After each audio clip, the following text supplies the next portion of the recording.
vibes only, so leave the nonsense. Learn something new like you in college, and don't forget to pay homage.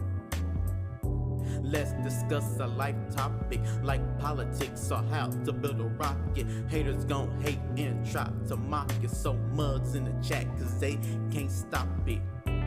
Leave the drama where it lay, cause I wanna hear what Rios got to say. Don't try to play no games, cause we sippin' with Rios today. We sippin' coffee with Rios, yeah, we sippin' coffee with Rios. We sippin' coffee with Rios, yeah, we sippin' coffee with Rios. We sippin' coffee with Rios, hell yeah, we sippin' coffee with Rios. We sippin' coffee with Rios, hell yeah, we sippin' coffee with Rios. Enjoy the stream, y'all. Have fun. Remember, no trolling in the chat, cause you can only kicked out. We don't play no games over here. Hey Rios, start it. Mr. H Havoc on the beat. Welcome to Coffee with Rios. Grab you some coffee, grab you some tea, grab you some water, grab you a little snack, something to eat. You know what I mean? And enjoy the stream. We sippin' coffee with Rios, yeah, we sippin' coffee with Rios. We sippin' coffee with Rios, yeah, we sippin' coffee with Rios. Sit down and get some knowledge, positive vibes only, so leave the nonsense. Learn something new like you in college, and don't forget to pay homage.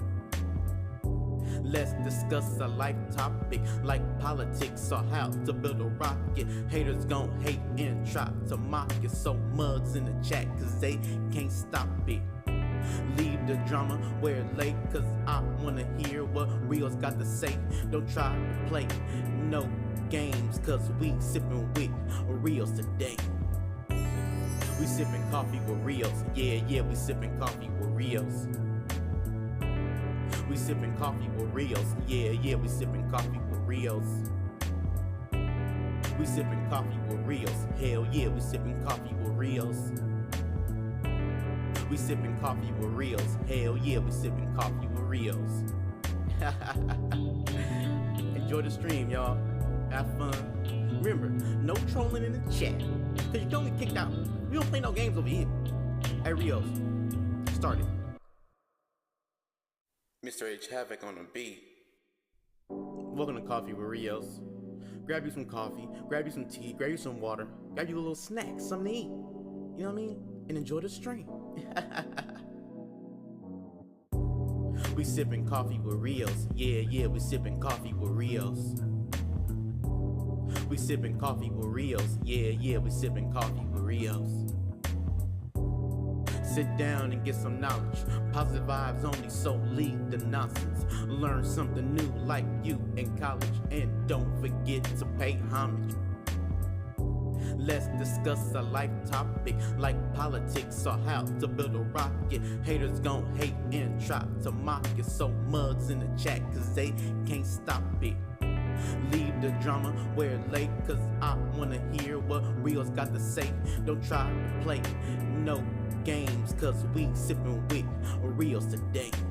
We sippin' coffee with Rios, yeah, we sippin' coffee with Rios. We sippin' coffee with Rios, yeah, we sippin' coffee with Rios. We sippin' coffee with Rios, hell yeah, we sippin' coffee with Rios. We sippin' coffee with Rios, hell yeah, we sippin' coffee with Rios. Enjoy the stream, y'all. Have fun. Remember, no trolling in the chat, cause you can only kicked out. We don't play no games over here. Hey Rios, start it. Mr. H Havoc on the beat. Welcome to Coffee with Rios. Grab you some coffee, grab you some tea, grab you some water, grab you a little snack, something to eat. You know what I mean? And enjoy the stream. We sippin' coffee with Rios, yeah, we sippin' coffee with Rios. We sippin' coffee with Rios, yeah, we sippin' coffee with Rios. Sit down and get some knowledge, positive vibes only, so leave the nonsense. Learn something new like you in college, and don't forget to pay homage. Let's discuss a life topic like politics or how to build a rocket. Haters gon' hate and try to mock it. So mugs in the chat cause they can't stop it. Leave the drama where it lay, cause I wanna hear what Rios got to say. Don't try to play no games, cause we sippin' with Rios today. We sippin' coffee with Rios, yeah, we sippin' coffee with Rios. We sippin' coffee with Rios, yeah, we sippin' coffee with Rios. We sippin' coffee with Rios, hell yeah, we sippin' coffee with Rios. We sippin' coffee with Rios, hell yeah, we sippin' coffee with Rios. Enjoy the stream, y'all. Have fun. Remember, no trolling in the chat, cause you don't get kicked out. We don't play no games over here. Hey Rios, start it. Mr. H Havoc on the beat. Welcome to Coffee with Rios. Grab you some coffee, grab you some tea, grab you some water, grab you a little snack, something to eat. You know what I mean? And enjoy the stream. We sippin' coffee with Rios, yeah, we sippin' coffee with Rios. We sippin' coffee with Rios, yeah, we sippin' coffee with Rios. Sit down and get some knowledge. Positive vibes only, so leave the nonsense. Learn something new like you in college, and don't forget to pay homage. Let's discuss a life topic like politics or how to build a rocket. Haters gon' hate and try to mock it. So mugs in the chat cause they can't stop it. Leave the drama where it lay, cause I wanna hear what Rios got to say. Don't try to play no games, cause we sippin' with Rios today. We sippin' coffee with Rios, yeah, we sippin' coffee with Rios. We sippin' coffee with Rios, yeah, we sippin' coffee with Rios. We sippin' coffee with Rios, hell yeah, we sippin' coffee with Rios. We sippin' coffee with Rios, hell yeah, we sippin' coffee with Rios. Enjoy the stream, y'all. Have fun. Remember, no trolling in the chat, cause you don't get kicked out. We don't play no games over here. Hey Rios, start it. Mr. H Havoc on the beat. Welcome to Coffee with Rios. Grab you some coffee, grab you some tea, grab you some water, grab you a little snack, something to eat. You know what I mean? And enjoy the stream. We sippin' coffee with Rios, yeah, we sippin' coffee with Rios. We sippin' coffee with Rios, yeah, we sippin' coffee with Rios. Sit down and get some knowledge. Positive vibes only, so leave the nonsense. Learn something new like you in college, and don't forget to pay homage. Let's discuss a life topic like politics or how to build a rocket. Haters gon' hate and try to mock it. So mugs in the chat cause they can't stop it. Leave the drama where it lay, cause I wanna hear what Rios got to say. Don't try to play no games, cause we sippin' with Rios today. We sippin' coffee with Rios, yeah, we sippin' coffee with Rios. We sippin' coffee with Rios, yeah, we sippin' coffee with Rios. We sippin' coffee with Rios, hell yeah, we sippin' coffee with Rios. We sippin' coffee with Rios, hell yeah, we sippin' coffee with Rios.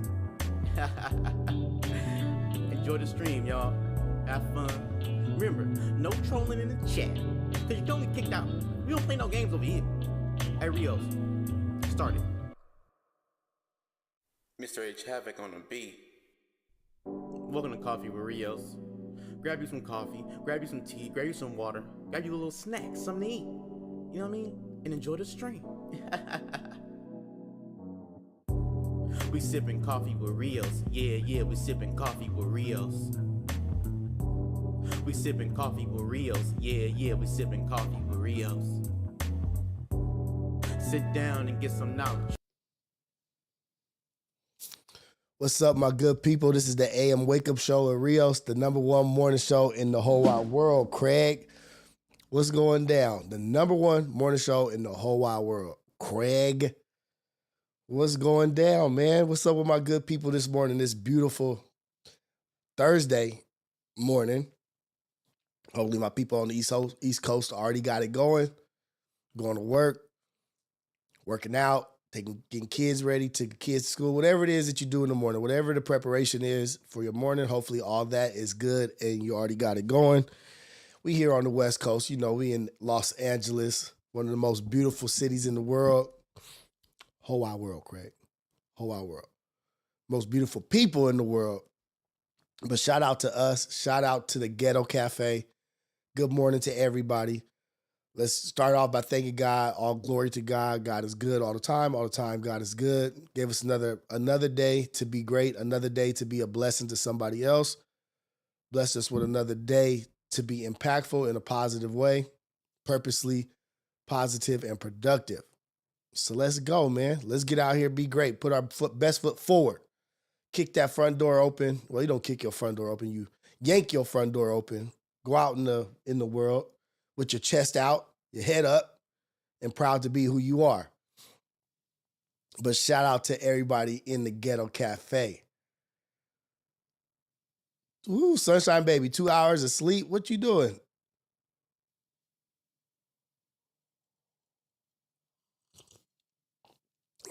Dame, run it up. I'm telling you, these last 2 days, I almost didn't do these morning lives these last 2 days. I'm not 100%. I'm not feeling the best. But I got to get up in here and chop it up with my folks so I can get my day started. Got to get my day started. I got to be consistent, have my consecutive days.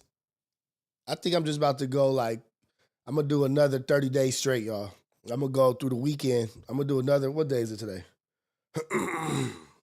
It is the 10th. Let's go to May 10th. Let's go all the way to May 10th, man. Hey, is Havoc in the building? I got to have that guy call in, man. I got to have Havoc call in and tell us what was going on. What's up, Ohio Ties? Has been a member for 8 months. Let's go. Let's go, Havoc. We still in here with Havoc, man. Mr. H Havoc on the beat. In honor of Havoc. Rios. Grab you some coffee, grab you some tea, grab you some water. We still representing you, Havoc. We still representing for you, baby. Let's go. Let's go, baby. Havoc is in the building. If Havoc is back, Havoc hasn't seen the new setup.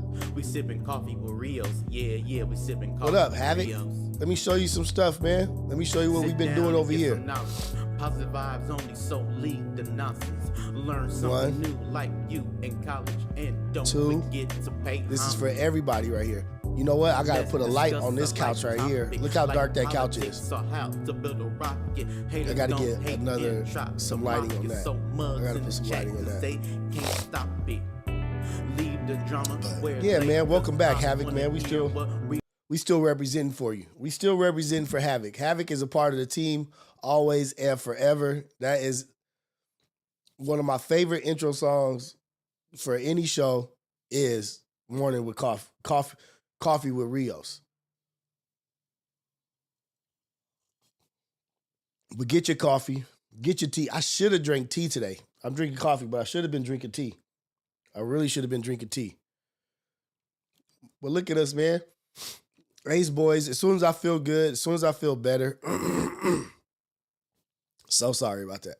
As soon as I feel better, I'm going to get the Ace boys over here. It's going to be the Ace boys. First guest on the night live or whatever, the evening live where I go live at night. I don't know what I'm going to call it, what I'm going to do, but it's going to be a live. And the Ace boys are going to be first. Pun, Trey, and Manny. And then an announcement for tonight is the R Files is coming back today. It was Bring Your Coffee and Conspiracy, but now it's called the R Files. A whole different theme, different design. And it's still the same concept of you guys calling in, bringing your own theories, but I'm going to start off the episode with my own theory that a conspiracy that I'm interested in, that I like.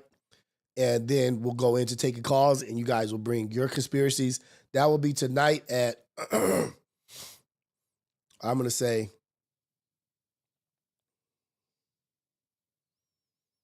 5 o'clock. 5 o'clock. I think 5 o'clock is a good time. 5 o'clock, we'll do the R files. And we'll get going. So y'all get ready. Anybody that's into conspiracies.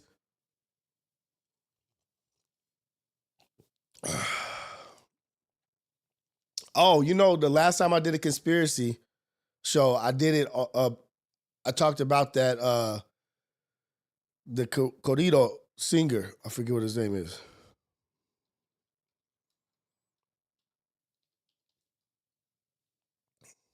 I got to think of his name real quick because I got to show you guys something. Chelino.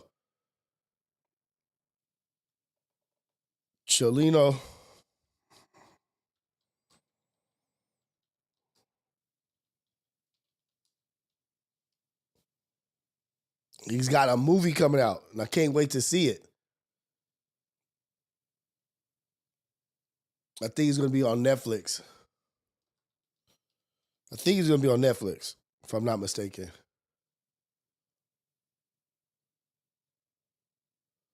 Somebody sent me something. Let me try. I'm gonna try to find something real quick because I want to show y'all this trailer.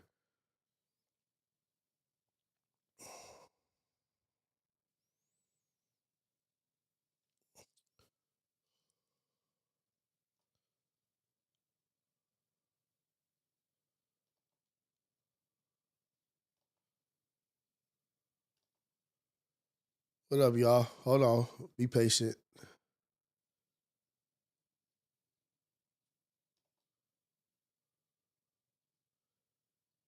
Dang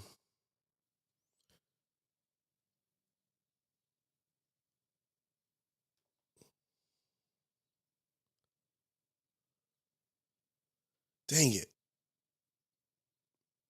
I don't know how to pull it up. Let me see if I can do it like this. Hold on, y'all. Just be patient. You know, Tio Rios. Tio Rios be struggling to find. Oh, here we go. Messages. How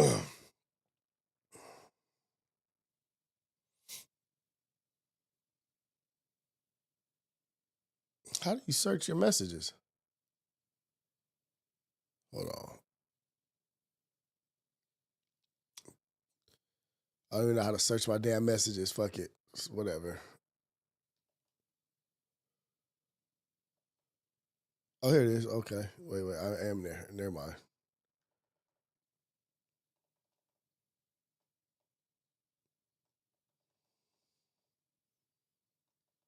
Just wait up, y'all.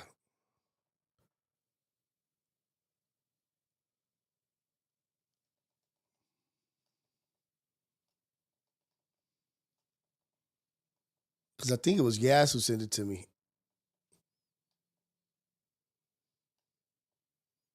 Oh, there we go. Boom.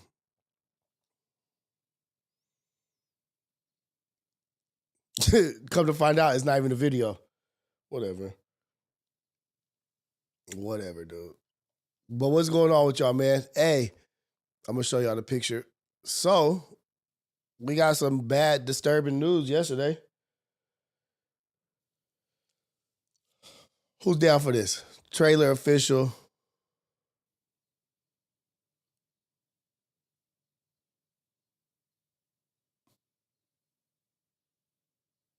In 2005, a series is coming out. It's going to be a series. Now, this is what I want to watch. I'm into the corrido singers and all that shit that's going on. I'm into this. Don't hate on me. This is what I'm into right now. Because first of all, I like they songs. And one of my favorite songs is like Tranquilo, something. I got to find that song. I'll play that shit too. Tranquito, some shit. One of my favorite songs out of every song in the world. Rap, R&B, all that shit. It's this song by this dude. I can't think of the name, but it's called like Tranquilito.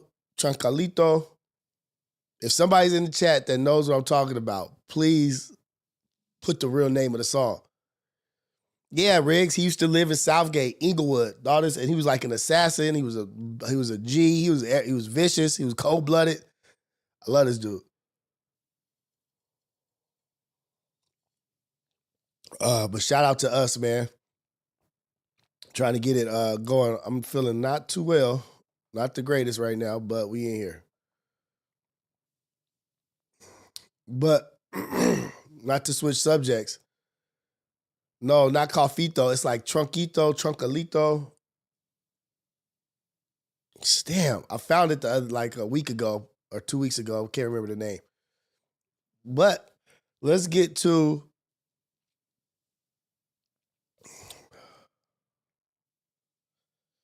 Bricc Baby and Loose Cannon. Bail denied. Bail denied. They thought they were going to get out on bail. And they didn't, man. And they didn't. They didn't get out on bail. They didn't get what they thought they was going to get. I'm not going to say like such a sad situation or anything like that, but like, damn, you know, like to be pumped up like you about to be out of jail, see your people, see your family, and then get that note, like, notice. Hey, Netflix be watching the AM Wake Up Show, man. This is how it is. Better Living. Thank you for the super chat. Send your super chats, please. Support the channel. I appreciate it. But to think that you're going to get your chance to be outside again and then to get that shit denied, like bail denied, I felt, I understood, like, yeah, not about to give y'all bail when y'all doing all this content, all this shit that y'all been doing. You guys haven't even been quiet in jail. Every action has a reaction. Right? Every action has a reaction, man. There's cause and effect. If you are in jail and you still making content, you still calling around, and you still doing this, and you still doing that, not apologizing, not sympathetic to nothing, just straight up, like,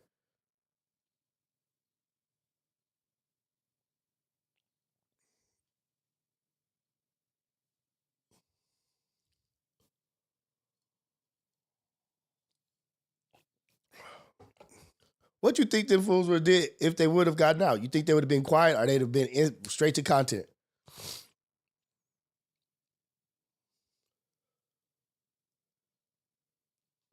Yeah, and in that paperwork, all the threats and this and that. And it's what is going on is I'm so sorry, y'all. I keep clearing my chest and my nose and stuff. They took direct dialogue from the podcast. They took direct dialogue right from the podcast. The Goon Squad, probably one of Brick's most viral videos that probably didn't make no money because it probably got demonetized, but the most viral, the most views, ended up being the one that bit him in the ass.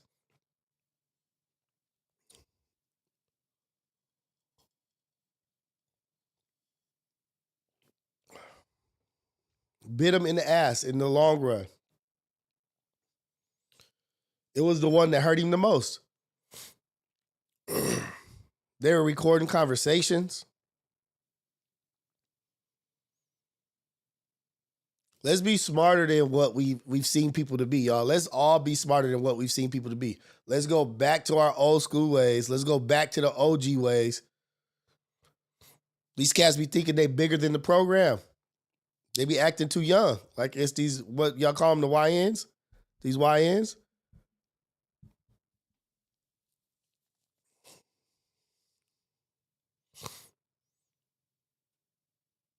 Adam is cemented in history because of all the shit that happened on his episode. Are y'all ready for No Jumper to be talked about in court and for No Jumper videos to probably be played in court? I know y'all can't stand that cat, but wow, what an opportunity. Sorry. What an opportunity.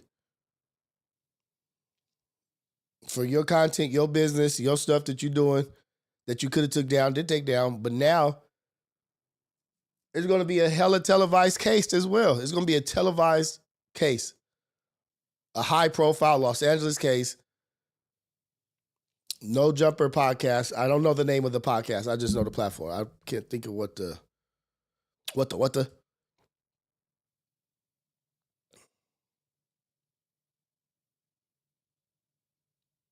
Flacco is having a field day. Like, that nigga is popping right now. Like him or not, y'all. Do y'all see what Flacco is doing? When this case starts, when they start going to court, Flacco was on the call with somebody and said that he said that he was talking directly to a reporter from the court. Unbiased.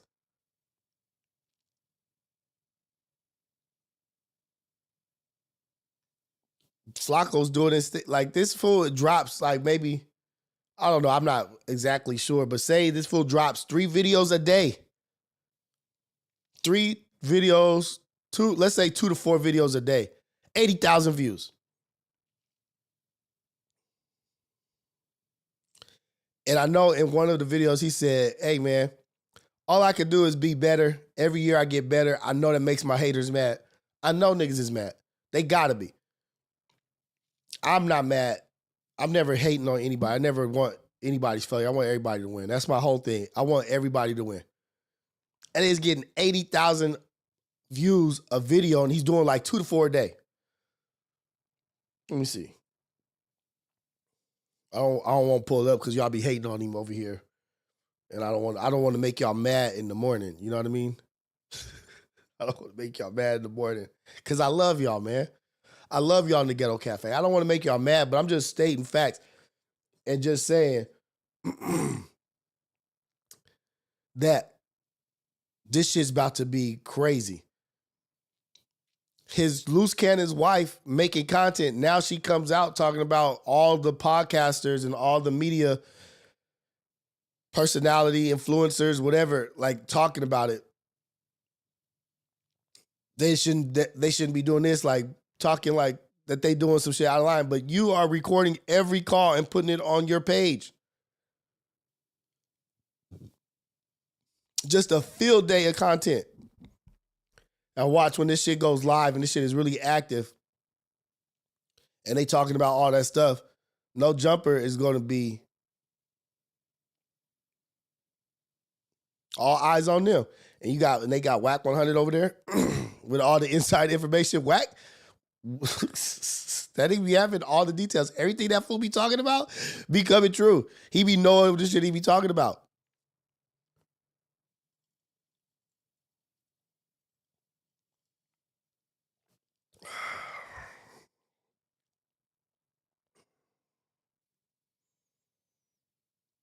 Good morning, everybody.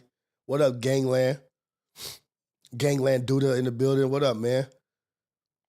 Daniel Myra, Sunshine Baby. I see you guys. Gangland Neem going crazy on the content. These are the new reporters. These are the new journalists.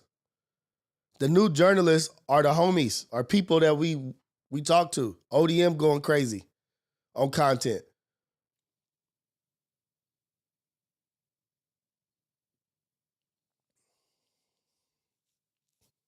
Not mad at them. But it's just getting started. It's just getting started. It's going to be the who's who with the information. Breaking news, like Smack. Even Smack was dropping the breaking news. Havoc, are you back, man? I need you, Havoc. I need you to run my Discord, guys. Cali Tech, what up? Havoc, I need you back, man. I need you back in the game. Can I sub you in the game, man?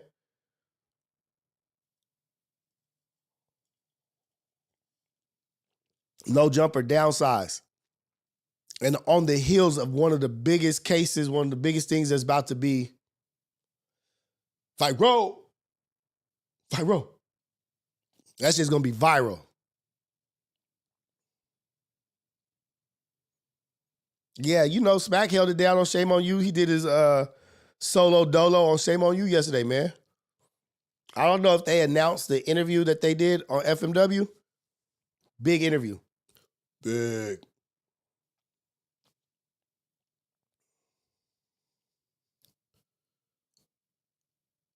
Flacco is doing numbers. Numbers. If you don't look at what he's doing and you're not inspired to do better, you just a stone cold blooded hater. Let's just talk about it. And this is me not being mean or like I'm not bashing him, trying to say anything negative. But if you can't look at Flacco and pull some inspiration and motivation out of that, yeah, we might disagree with a lot of shit that he say.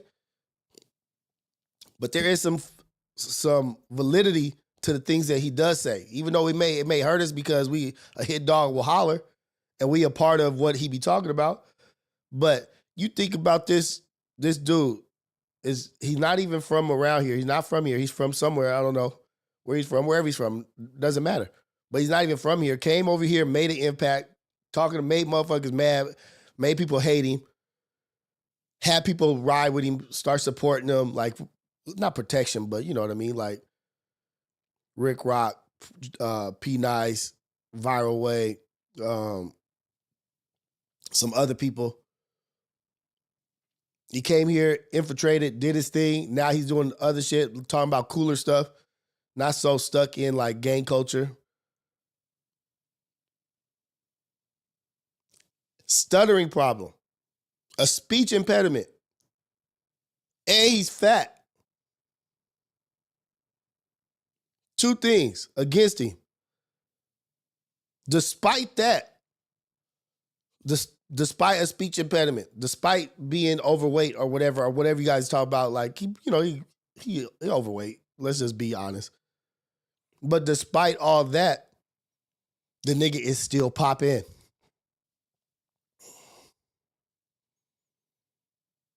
Come on. I look at that shit. I was like, okay, let's go. I got to get on my grind. Every day. He has a fan base for sure. And on his own page, no stuttering. I don't know if he has his little script and he does what he does, but it's good shit. But look, right?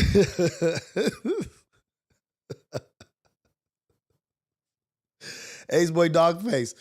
All that said,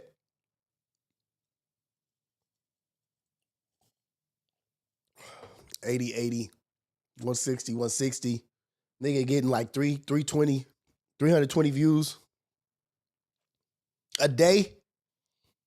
320,000 views a day. Nigga, I'm not getting that in my best month. But we on the come up, y'all. We on the rise. We on the rise.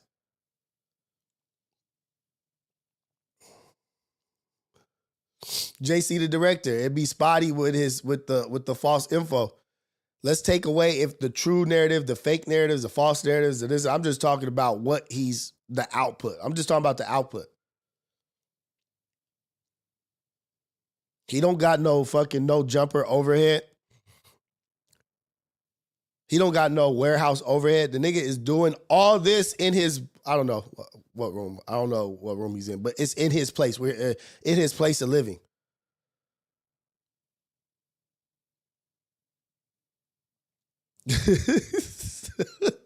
Well, it don't have to be cool to you, but somebody in the YouTube game that's putting out videos, that's putting in work, coming here every morning, talking to y'all, and trying to make clips and shorts and this and that, that's just inspiring to me.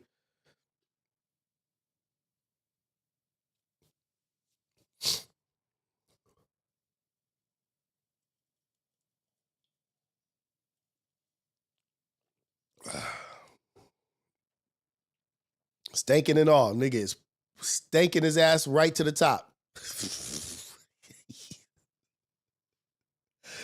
Hey, man. But just get ready for it because I know the way y'all feel about certain people or whatever, but it's just going to be an influx of them. Just get ready. It's going to be an influx of them talking about this stuff, talking about these things. I know I got homies that is like, man, what's niggas talking about those cases for? Why they doing this? You know, like straight from the hood, from the streets. It's like, man, niggas is talking about these cases and this and that. Why they doing this? Like, that's what they're doing. They are now the journalists. They're now the journalists. Why can white people talk about all this shit with no consequences? But then we're held to a standard like, oh, because you're black or you're from the streets, you can't talk about that stuff. It's the code. You mean to tell me they can't capitalize on some shit that's relevant to them with niggas that they hang out with, talk to, podcast with? As I be trying to tell the homies, like, hey man, it's in their world. It's in their realm. That's what they're doing now. Like a lot of people don't look at it like that now, and they don't see it as journalists. These podcasts, these streams, these live streams, these pre-records, whatever it is, this industry is journalism. These cats is reacting to shit that's already out on the internet. It's not like they breaking, like that would be even vicious if somebody did have. It's rare where somebody has like some shit they're talking about that we don't know, that we haven't already seen. It's recycled information. Public information. It's recycled public information. Just brothers and sisters just talking about it in a different way. Just a different personality talking about it from a different aspect, different outlook.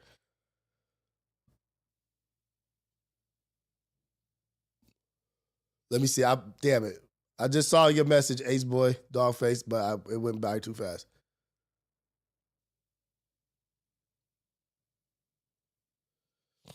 So, Ace Boy, Dogface, he's excuse the colloquialism, shucking and jiving. That's for sure. He's up there shucking and jiving. But what do reporters do? Don't they just be shucking and jiving? What did Dave Chappelle call? Remember Dave Chappelle had Wayne Brady on? He said Wayne Brady makes such and such look like you make Bryant Gumbel. They the Bryant Gumbels, man. They the niggas that like the brother that got Mike Tyson on the couch and was like, so you basically told him what he did to get in jail. And Mike was like, man, F you. These dudes that's what they are, man. Like, whether we like it or not, this is the future. This is the new shit. And these is the niggas that's doing it. And I'm not saying be a part of the get along gang. Why do we hold that up to praise just because he's getting good results? Because he's doing what he set out to do. I couldn't stand Wendy Williams. I used to not like Charlamagne.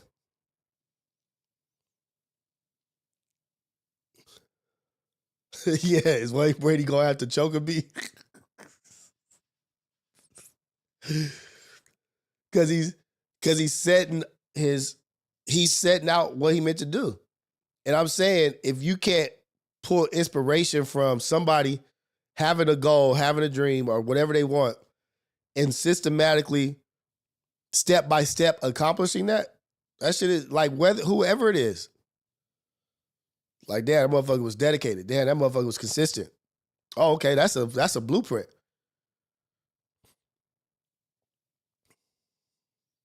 And I don't know if y'all know this.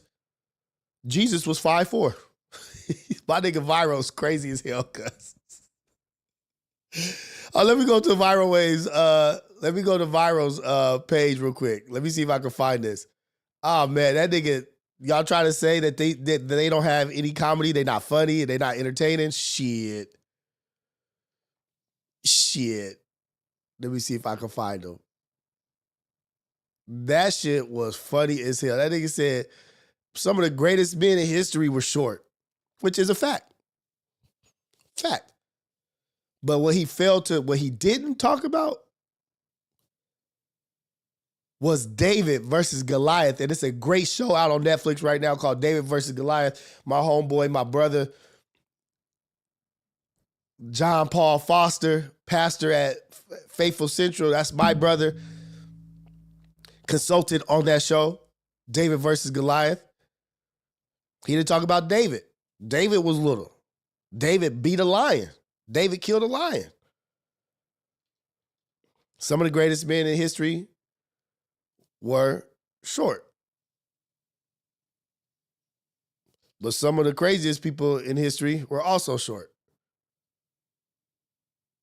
Let me see if this is it. Man. Sorry, y'all. I gotta find it. Because this shit is just too funny.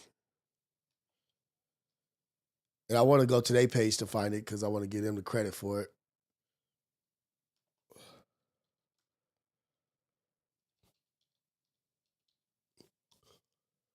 There we go. I'm so sorry for snorting in the mic. I know for sure Alex is going to go crazy. Don't make a compilation of this shit, Alex. This shit's going to go viral. Like y'all talking about these things is not viral? This should go viral.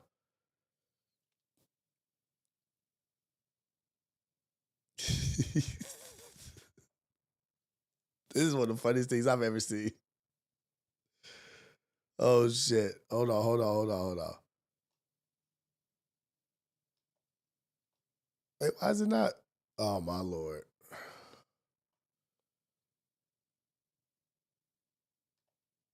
Oh, man. I cannot work this shit, man.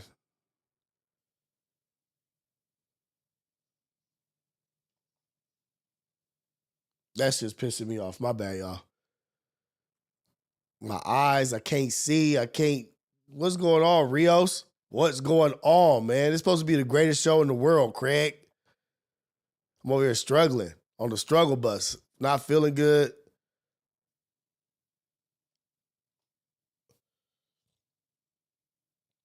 Here we go.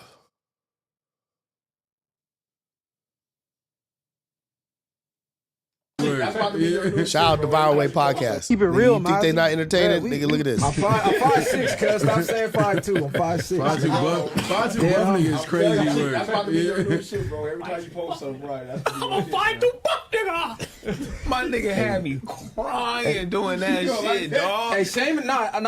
That jokes don't bother me. Was funny. All the greatest men in history were short, so they don't bother me. Man, if you don't stop it, man. I'm just saying. Jesus.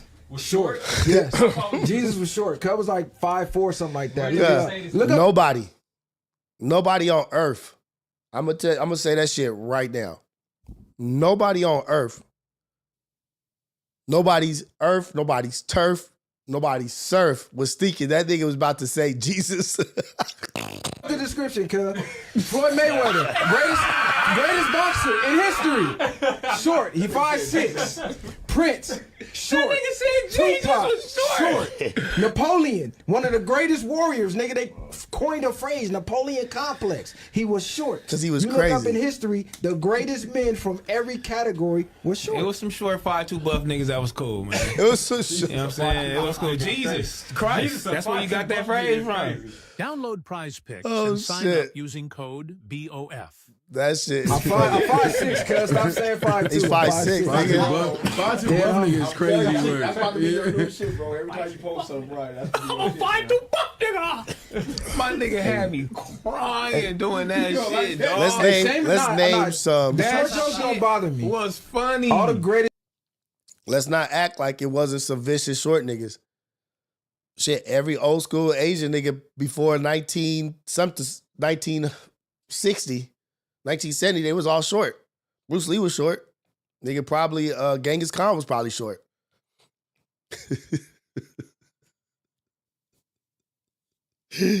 Ohio ties. Jesus was between 5 foot and 5'5". Is that a fact? I want to pull that shit up. I never knew there was a description of how tall Jesus was. That's funny as hell. But David was short. But I'm going to say this. There's also great tall niggas. There's also niggas that was tall that was great. Like, it just men in general, they're great men in general were great men.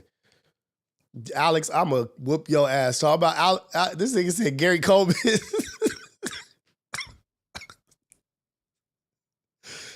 Shout out to the shorties. I'm 5'11". I'm short. I'm not tall. But I'm about to look that up. If Ohio Ties don't post that in here, I'm about to look up how tall was Jesus. Because it was some great short men, but Napoleon's it was one of the greatest, not warrior, but he was one of the greatest generals to lead an army. You know what I mean? To lead a military or whatever. He was conquering shit for sure. He had a brain that was crazy, but he also had a brain that was literally crazy.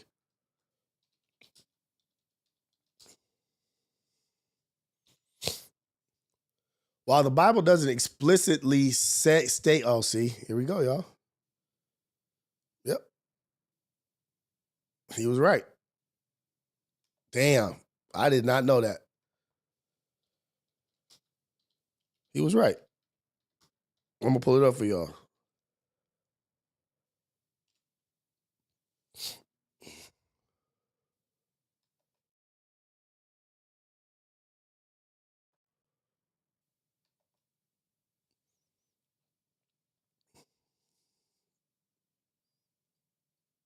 Scholars estimate he was likely average height for his time and place 5'5". Hey, man. Think about it. He was 5'1" to 5'5". He was average height. I don't know where in the Bible it says that. Many people have been curious about Jesus' height. Here, let me pull this down for y'all so y'all can read it too. But he also didn't look like this over here. He also didn't look white. Many people have been curious about Jesus' height. Though the Bible doesn't mention his height, scholars and scientists estimate that it's an estimation.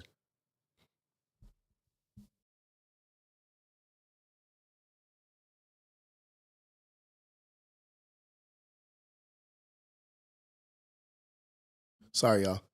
It's an estimation that he was 5'1" to 5'5". But there were some great people that were short. I can't deny that. But I wouldn't say every great man, I wouldn't say most of the great men were short. What was considered short then, and then you got to also think about this. And this is me just rambling. This ain't shit that gets viral or whatever. But you got to think, if average height was 5'5", then a short man was 5 foot. So there was like, you gotta balance it out. Like, that wasn't considered short back in the day. The short person was probably 5 feet tall.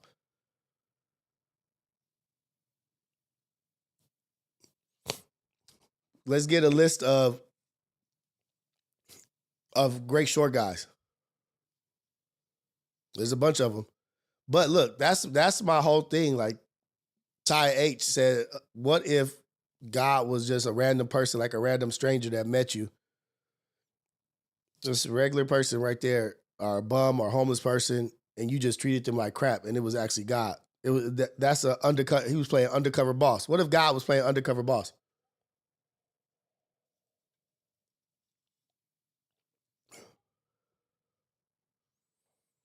What if God was playing undercover boss in your life? Would God be happy? That's a thought, man. What if God was playing undercover boss in our lives? Bushwick Bill. Oh, man, Alex, you too much, cuz. Would he be proud of what you were doing? That's why I treat everybody with respect. I give everybody a chance. I give everybody grace. But my homeboy just brought this shit up the other day because he sent me a video. Let me see if I can find that. You know I'm struggling right now to find things, but let me see if I can find it, because he sent me a video that reminded him of what I had told him one day.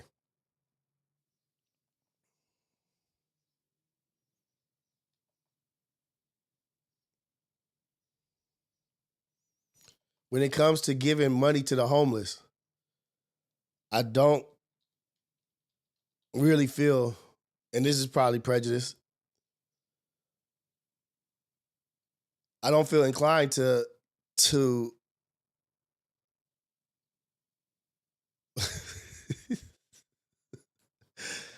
give money to white people. Because to me, it's like a waste of skin. Like, damn, like this world is literally yours. And he sent me a video that was talking about exactly that. It was like exactly that. A young dude was talking about it. Let me see if I can find it. Dang.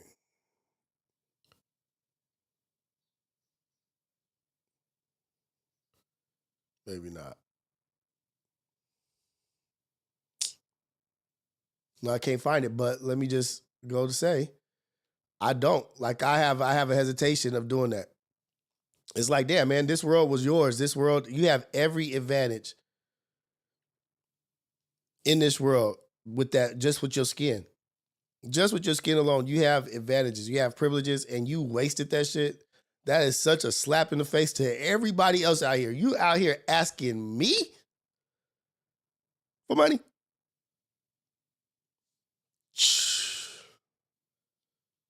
Okay. Let me, oh no, that was about to be a real hot take. Let me be, this is better. Oh, this is way better. Let me be your manager. Come on, I'm gonna fix you. I'm gonna be your manager, and I'm gonna collect 20% on what you gather. I'm gonna fix you up. I'm gonna be your life manager now. I'm gonna put you in the spaces where you can make money, and I'm getting, no, fuck that. I'm getting 50% of your income. No, forget it. 64, 70, 30, 80, 20. 80, 20 for me. I want to be every white homeless person's manager. Let me be your manager in life. I'll get you somewhere. I'll get you somewhere.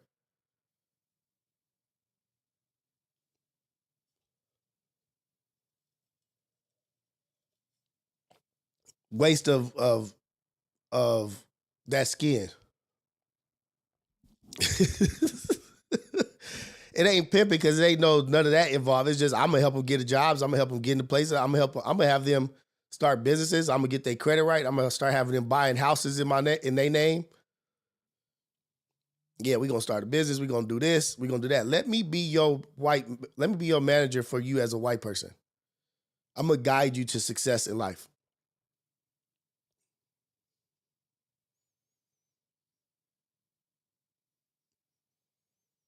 White people being bums, I couldn't get with it. It's just I'm very hesitant to do it, but then I started thinking like, damn, what if that's Jesus? What if that's God? Like, okay, let me give you, but begrudgingly giving them money. Like, let me put a good face on. You like giving money to the court. I hate giving money to the court.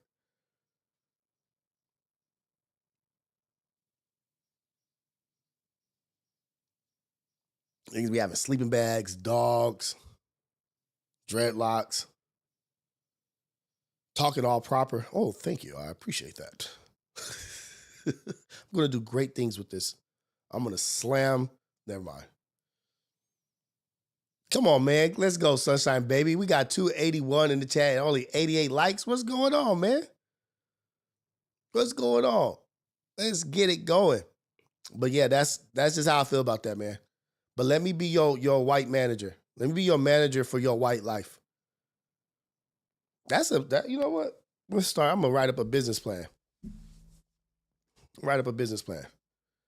I don't own them. I'm not talking about ownership.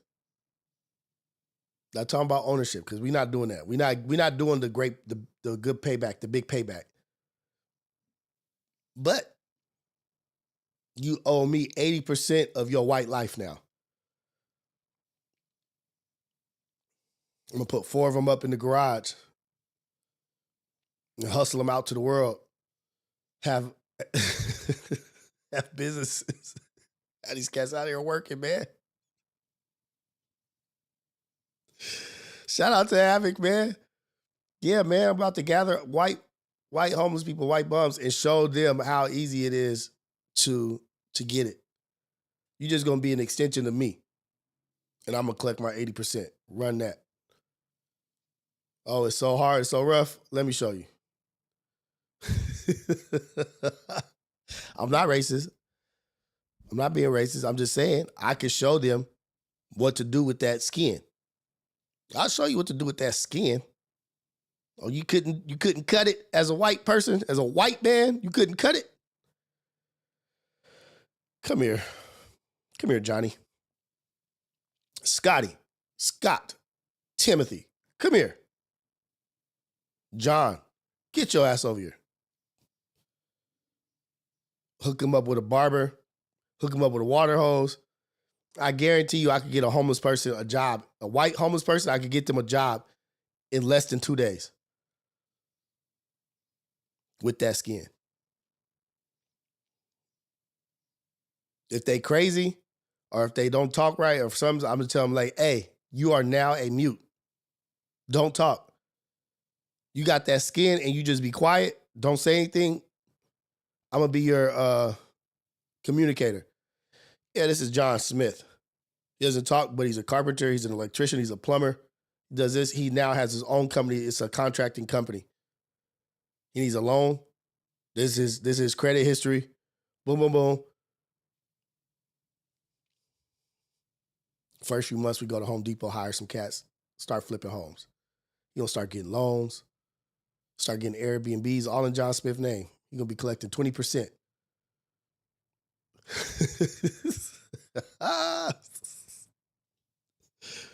Hey.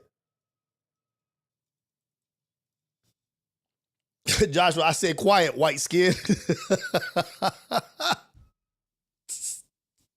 I said quiet. Mute. You can't talk. Well, I'm writing up this business plan. ChatGPT, how do I turn a... Let me see what ChatGPT says. ChatGPT is vicious. I'm going to ask ChatGPT. ChatGPT.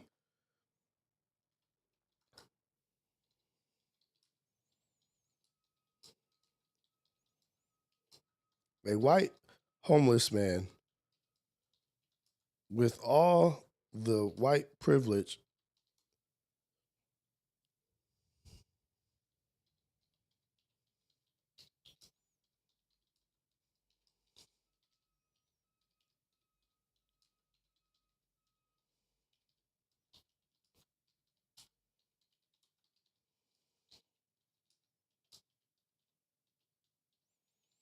Let's see what ChatGPT. This is just for shits and giggles.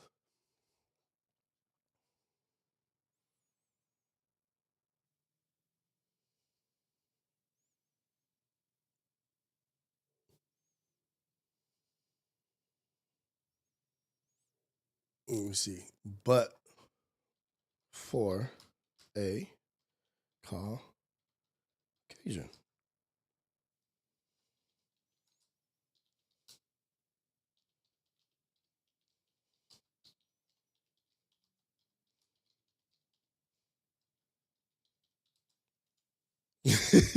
Yeah, I'm so damn dumb.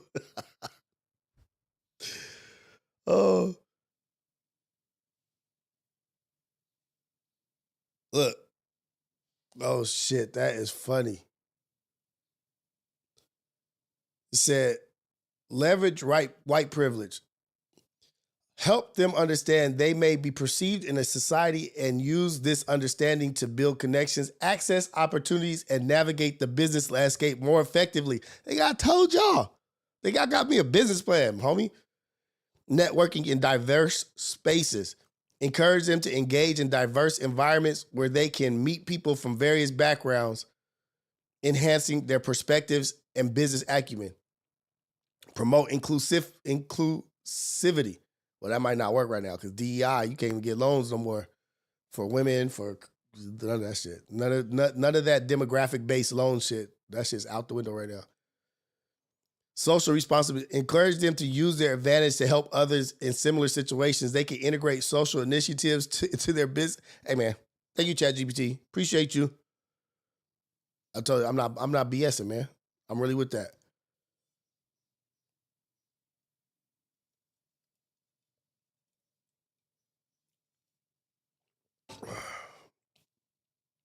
We shouldn't put no black, no white K, none of that, man. We love white people.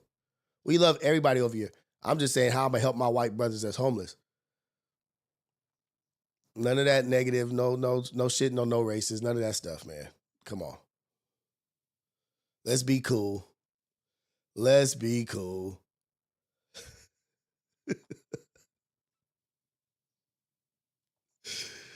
Oh shit. Hey man, Havoc, I'm gonna have to get you on the phone, man. I'm gonna have to get you on the phone, Havoc. We're gonna have to chop it up.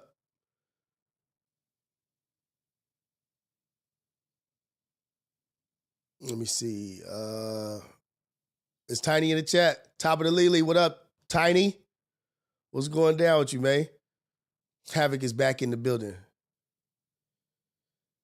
Hey, 919. We can't say that, man. That's hate. With like I can't be biased. When we put white K in there, anybody putting white K in here, go ahead and put them on timeout. We not K, no race. We don't do that. You can have your prejudices and stuff, but nigga, I know plenty of great white people in this world. Plenty of good. Don't do that. I don't do that shit. TF running with dire wolves. And that nigga's a straight up. A straight up warrior. This nigga said he looked up and it was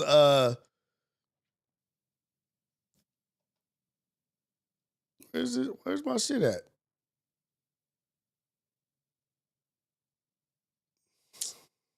Damn, man. This ATF running 20 Ks, 21 Ks, 20 kilometers and shit. Oh, here we go. My bad. What up, Hove in the building? Hove in the building. What's up, man? We got him in the building. Oh, Hove is viral right now too, huh? Everybody viral but Rios. Let me say some crazy shit.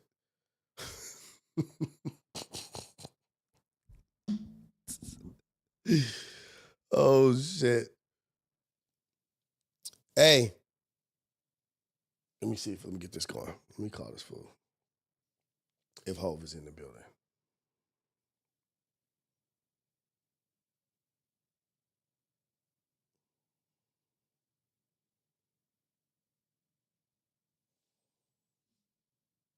Let me get this going.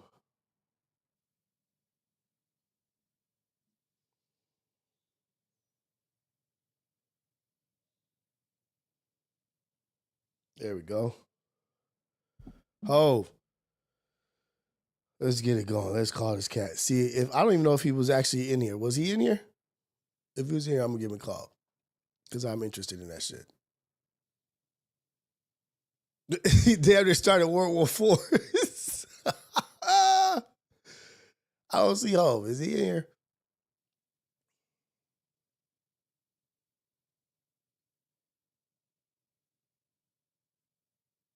Maybe Hove didn't hear it the first time. Maybe he didn't hear it. Let me see. Let me call this guy.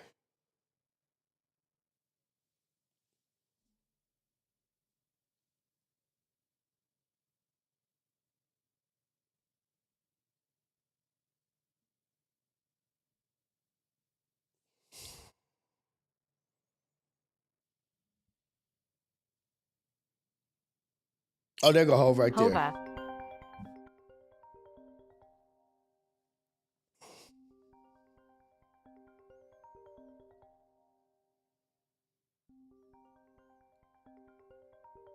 Answer the phone. Brody. Come on, bro, Hammond.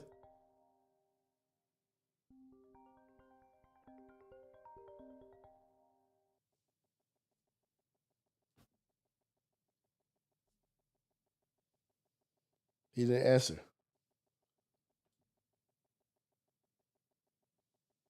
Call him one more time.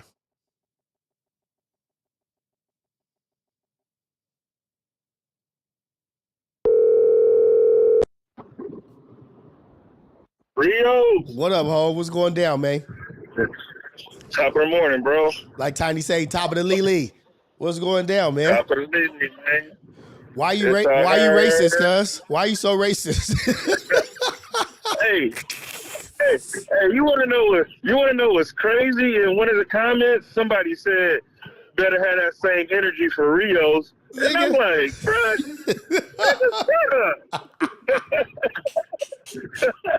I'm black in Puerto Rico. My mama black. I grew up black, nigga. right.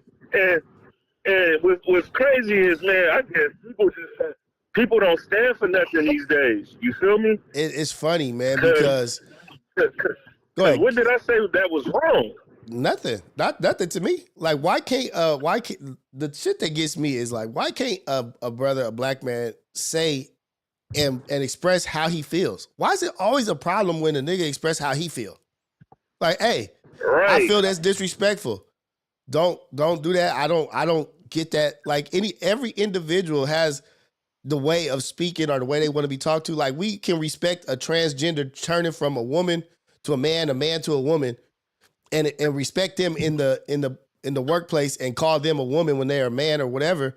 But when a black man say, I don't want you calling me nigga, that's a problem. Right. I don't get it. Like, it's like, damn, everybody else can do whatever the fuck they want, but as soon as a black person stands up for themselves, it's an issue.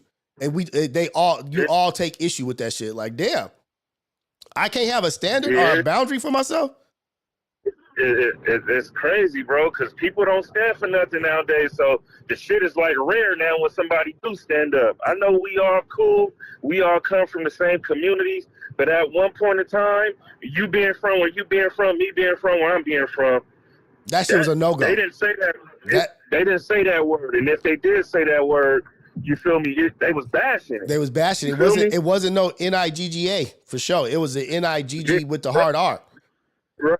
Yeah, exactly. And to be honest, bro, certain hoods is still tagging that to this day. Exactly. They doing it right now. They still banging that on the walls, but then they talk to each other like that too. So it's like, damn, they want to call me a unk because the days are different where Hispanics is using that word, but just call me old school. I'm from a generation where they didn't use that word, and when they did, bash us. Oh, but look at this. This is another great point. Is like, both me and you, we're from the same era, right? There was black men back in the day that didn't play that word with nobody. There was aunties and uncles that didn't play that word with nobody. You couldn't say that at all. It didn't matter if you was black. Hey, what you doing? Don't say that word. You can't say that to me. Exactly, bro. To other black people, like there's black people that don't like that word right now. There are older black people that we can't say that shit around them. Out of respect, like, nigga, they don't play like that. That's not how they conversate. But we can respect it, but nobody can respect us if we say, hey, I'm not comfortable with you saying that shit. You tripping. You tripping, you old school. No, that's just my standard. Like, I don't let nobody call me a bitch. Also, I don't play that game either. Right. But when you got something to say, is you too serious. Like the viral way. Like they said, the way you let people play with you is the way they're gonna respect you. You know what I'm saying? You got to set a standard and a boundary to let people know that you stand on your principle and you demand a certain respect. Exactly. And then I'm not saying they can't say that word, period. Just don't use it around me because I find it disrespectful. Right. Bro. Do your thing where you at or wherever. But have you ever used that word around a black grandma? And what if a black grandma what if a black grandma or a black older lady or a black older man says, hey man, you can't say that. What are you doing?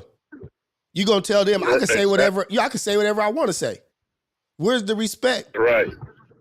Where's the respect? Right. And like I told Pun yesterday, it's certain OGs from these Hispanic hoods that will get at a YN about using that word. Right. You feel me? I guess it's cool nowadays for everybody to say it, but to me, it's not cool, bro. It's not. And then just based off of the history. And the other thing is, like, they keep bringing up like Asians, like Samoans. They say it. Asians say it. Well, I'm from Eastside Long Beach. Cambodians and Samoans and blacks run with each other, right? And they also run with each other in there also. You know what I mean? Like, it's Are you running with us? Are you fighting the fight with us? Listen to this. Listen to this, Rios. Have blacks and Samoans ever been at racial tension? No. Exactly. No. You feel me? Have Asians and blacks been at racial tension? No.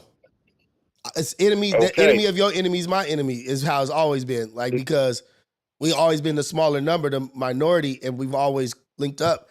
And it's like, it's funny, man. It's I don't want to call it selective, but then I want to bring this up. Like, then I also saw when you were in there, you called him nigga. Like, should you not be calling? That's my lingo towards every man. You feel me? You know what I'm saying? That's just slipped up. I didn't mean to call him one, but in that moment, I was frustrated because Pun and AD making it seem like it's okay because he's Mexican, he can say it. Right. And I'm like, no, I'm just meeting him. I didn't know that was in his vernacular. Exactly. And it's like people want like somebody here saying next subject. No, because this shit ain't relevant to you. Just because it ain't relevant to you don't mean it ain't relevant to us. Like, nigga, this is our life. Like, we talking about our life, nigga. You talking about next subject, nigga. Shut up. We talking about whatever the hell we want to talk about. You know, the chat gonna say what the chat say. Like the chat said, I killed the stream. No, these are some uncomfortable conversations that we need to have because at the same time, if you respect me as a black man and I respect you as a Hispanic man, it's some ground rules that we gonna have to set because I might say something that you may not like, and you gonna say something that I may not like, and if we're gonna make each other feel uncomfortable, it's gonna have to be said. Well, fuck it. Let's ruin streams, nigga. Let's ruin streams. I'm about let's ruin this stream. Nigga, you mad at me because I interrupted a drunk motherfucker talking some bullshit so you can sit your ass where you at and be entertained and giggle and ha ha. Nigga, I don't give a damn about that shit. Nigga, you sitting here because you want to be entertained, you telling me I ruined some shit. Nigga, I'm talking about the fuck I want to talk about. Exactly. And up to that point, bro, we was potting for 3 hours and he never said the word. Or you may never heard it, or you may not have caught it. He didn't say that until he told this particular story, and he said it, and I was trying to let him cook, but he was so faded, nothing was really coming out. He was kind of like stumbling over words. So I'm like, hold on, I gotta grab this mic because this shit bothering me. You feel me? Right. And look, this dude 9-5er, right? Like 9-5er says this. I'm gonna pin his message. How do I pin this? I want to pin his message to the top. He said, y'all act like it's black people watching y'all. Oh shit. Because Mexicans support us, we not supposed to say shit. Shut the fuck up and dribble, nigga. We supporting you. We can do whatever the fuck we want to do. Shut up. Nigga, I don't give a damn who's watching. I don't care if no black people are watching. I don't care if it's only Mexicans. You don't think it's our place to speak our mind and speak our truths? I'm not even saying I agree with Ho or disagree with Ho. I'm letting him speak, and we're getting out to having a conversation. Just because you support somebody, you sound like a fan at a Laker game that say I should be able to say whatever the fuck I want to a athlete because I bought a ticket. Right. So you think you could just say whatever you fucking want because you support? We appreciate the support, but you don't think we should be. Go ahead. I've been getting a lot of love from Hispanics at you know what I'm saying, after this situation. You feel me? Right. And, you know, it's some of them that spamming, you know, some hate speech all of my comments. Niggas is posting on my dead brother pictures and shit, calling me the hard ER, and all because you have a standard. That's the shit. And I love that this is a conversation and it reveals the ugly shit underneath the carpet.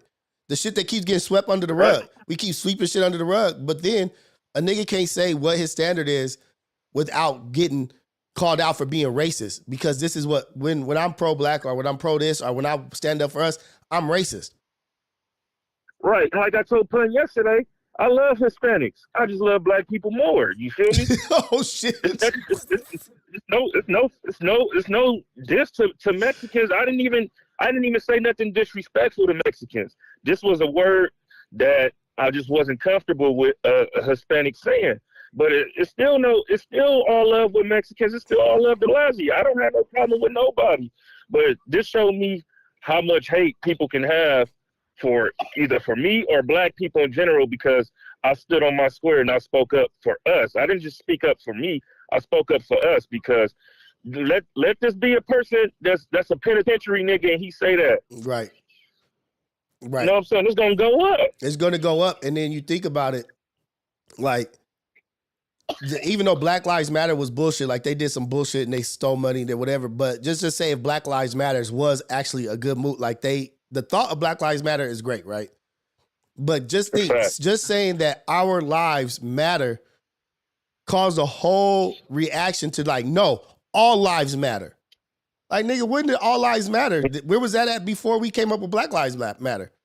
Where was all lives matter? So it's just as a reaction to us promoting us. Like, hey, man, we not even saying make us anything. We just say we matter. No, all lives matter.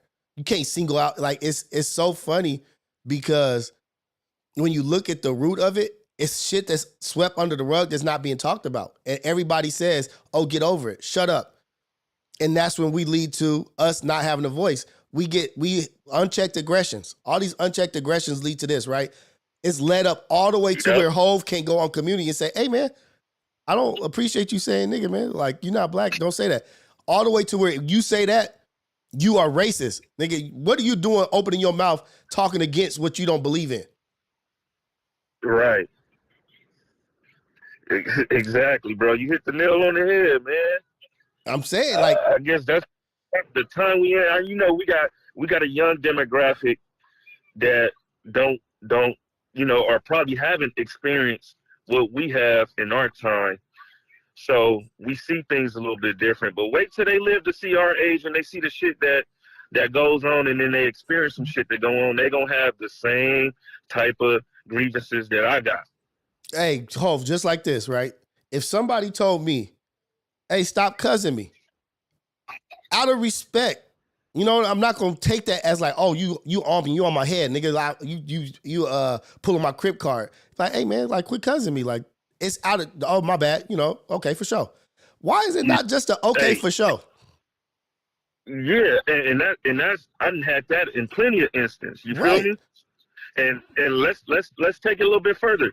Munchie B fired on a nigga on camera for telling him not to cuss him, and respectfully, the old boy still was cussing him. Right. Like, damn, he asked you respectfully. Now, what if my reaction was like Munchie B's? If you don't, you know what I'm saying, you don't understand what I'm saying to you. And that's why I was saying I split a nigga chin in two when Pot Lord was like, oh, you just gotta accept that. No, I don't have to accept nothing. I asked nicely. You have to give up your standard and your boundaries. You got it. Your standards and boundaries that you have yourself, you need to give those up because we here now. No, nigga, I'm not changing how I think just because this is how you feel. Right. But now, see, it took for the chat to educate Pot Lord on the Compton politics. You feel me? I know Eastside Long Beach got those politics. Right. You feel me? And like I said, it's just an uncomfortable conversation that we need to have. Sorry, I ruined a 4-hour stream because in that moment, this situation occurred. Sorry that I ruined it for y'all, but at the same time, when I was supposed to get mine off. After the stream, the nigga was pissy drunk and fell asleep. Yeah. So, and you can't talk to a person like that because he didn't even understand what was going on in that moment. He was still trying to tell his story. So do you think maybe it was the wrong time to bring it up because he was drunk? I don't think it was the wrong time to bring it up, bro. I feel like when shit happens, you get down where you mad at. You gotta talk about it right then and there. Right. I'm sorry. I'm just a straight shooter like that. I'm not waiting. You know what I'm saying? If I feel like it can potentially get physical, I'll wait because I don't want to do that shit on camera. But in that moment, I wasn't even trying to get physical. I wasn't even trying to take it that far. He just threw me the fuck off when he said that. Right. And then with them saying nigga, what are they doing? What is so important about nigga? Like, what's so important about it? Like back in the day when we was young, we used to be like, damn, them niggas is shooting at us, hating us, calling us NK, and they listen to Tupac and Ice Cube, but they still steadily trying to kill us and hating us. Man, calling the mayate, All of this, bro, and it's still no hate to him. It's still I know everybody ain't like that. And it's not like You that feel me? anymore. It's a big difference now, but it's just like the same kind of thing. Like, damn, what is it? What's so important about that word? Is it that I know black people are cool? We cool as hell. Everybody want to be cool, want to have the swag. They like it's okay. It's a compliment, really. You know what I mean? It's a compliment. And that's cool. We can have our standards. Yeah, but in your household, y'all not using that name like the way we use it. You feel me? My nigga is like my brother. Right. That's how we spent it. That's how we turned it. When you say that, it wasn't always that. It may be that now, but it wasn't always that. But how do we know they not saying it in their house? Yeah, they could be, but it can be the derogatory way, you know? Uh-huh. Right. And that could be anybody though. So I'm gonna play devil's advocate here. Like maybe it could. So the way people grow up in South Central or whatever is different than the way we grew up, right? I don't know. Like right. I haven't been in those households. I haven't mingled in those households to say what they do or they don't do. But I just know that it is different now. You know what I mean? Mexicans used to say food or homes. Exactly. Homes or shit like that. Now they saying this. Are they doing that? Like it's the impact that black people have on the world. You know what I mean? Like it's the impact. Like black people have impact. And we have a word that we told people not that you can't say. Of course, just like children, they're gonna be like, damn, I want to say that shit. Right. Like, why is there something I can't say? God dang it, I want to say that shit. I want to say that shit. But we're here now. And I think it's always a good place to have the conversation. Conversation can be had, bro, because that's the only way we're gonna understand each other. We still gotta exist in this world. We both still are minority. You know what I'm saying? I'm not saying that you can't say the word. Just don't say it around me because I'm not comfortable with it. That's it. I'm just talking about me and what I'm uncomfortable with. And if we got any kind of level of respect for one another, we should respect that. Right. Because I wouldn't around you if it made you uncomfortable. Right. And then Tiny had a good question in the chat. Tiny said, would you trip on somebody if you heard them say it at a concert? If they singing along in a song, you got to let that fly. What, you going to trip on the whole concert? You going to tell the whole concert to not say that word? Right. Right. You feel me? That is just plain stupid to even try to poke your chest out and go against a whole concert full of people saying the N-word. Right, because you put yourself in that situation. You put yourself in that situation. Like, you should have expected that. Yeah. But it's also to the point where if I'm somewhere and I know they're going to be cursing and I got my kids there, I'm not going to be like, hey, man, watch what you're saying. Dog, my child is here. If we're in an environment where that's a wild environment and it's going up, I'm not going to say, hey, stop saying fuck, man, in front of my kid, dude. Like, nigga, this is the environment is that. You need to remove yourself from this environment if you don't want your kid in it. Now, if I'm at a restaurant or if I'm somewhere that's not that element and you just going off cursing, I'm going to say my piece like, hey, dog, like, I got children here. Hold on. Like, would you mind being more respectful or would you mind not saying that or quiet it down? Because I don't want my kids talking like that. But if I'm in an arena or a place where that is what the geography is just up and cursing, I ain't gonna say shit because I'm the one out of place. I shouldn't have brought my kid here. Like I should. Right. Like that's my bad. That's my bad parenting. You know what I mean? But if I'm in an environment where that's not what it is, yeah, like, hey, hold on, man. My wife and kids is right here. What you talking? Like, calm that shit down. Yeah, man. But yeah, it's definitely a conversation. All right, son. Have a good day. Love you. It's definitely a conversation that needs to be had because, like, we got to set ground rules on how to treat one another and how to respect one another, man. I don't have no quarrels with Hispanic people, bro. Like I said, I love Hispanics. I just love my people more, and that it is what it is, you know? Now, let's get to that saying right there. Like, so you love Hispanic people, but you love your people more. What does that mean? Like, what does that mean, like, on a deeper level? Because do we expect people to love their culture more than they love other cultures, or are we supposed to just be like, we love everybody the same? What do you think about that? We can love everybody the same, but you got those that don't love you got black people who don't love black people. Right. That black people's ignorant. I'm just pro-black, bro. Like, You know what I'm saying? I love the way we look. I love the way we talk. I love the way we dress. You feel me? I love everything about being black, bro. I wouldn't change this shit for nothing in the world. But I love everybody else too. I love you know what I'm saying? LA is a big ass melting pot. I love everybody's culture. I love learning everybody's culture. I love how everybody can get together and live and treat one another with respect and be a whole community. Right. But if you know what I'm saying, I just love my people more because I'm black. And the funny thing is, I couldn't imagine myself trying to be anybody else. That's the other thing. Like, nigga, like, damn. I would never want to be somebody else or like somebody else. You know what I mean? Like, that's just not me. Like, I look at the Mexican culture as they are vicious. Like, everything about the Mexican culture is bomb. You know what I mean? Like, they got their own culture. It's right in their backyard. They got access to it. They got shit to be proud of. Like, they're a proud culture. You know what I mean? Like, Puerto Ricans are a proud culture. Like, nigga, it's so much to be over there. You know what I mean? Like, that shit is amazing. Like, embrace that. I couldn't imagine being that and acting like something else. Like, I would be so proud to be that. Like, nigga, I'm Mexican, nigga. This is my home right here. This is what they very proud and they stick together, and I love that. You feel me? If we can somehow get our act together and be like the Hispanics and stick together, this world would be a beautiful place. You know what I'm saying? Man, and it's like we go ahead, my bad. I didn't mean we cut you hate each other.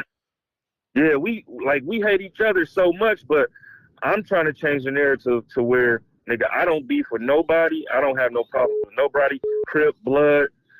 You know what I'm saying? That my game banging days is over with. Mm-hmm. You know what I'm saying? I love everybody.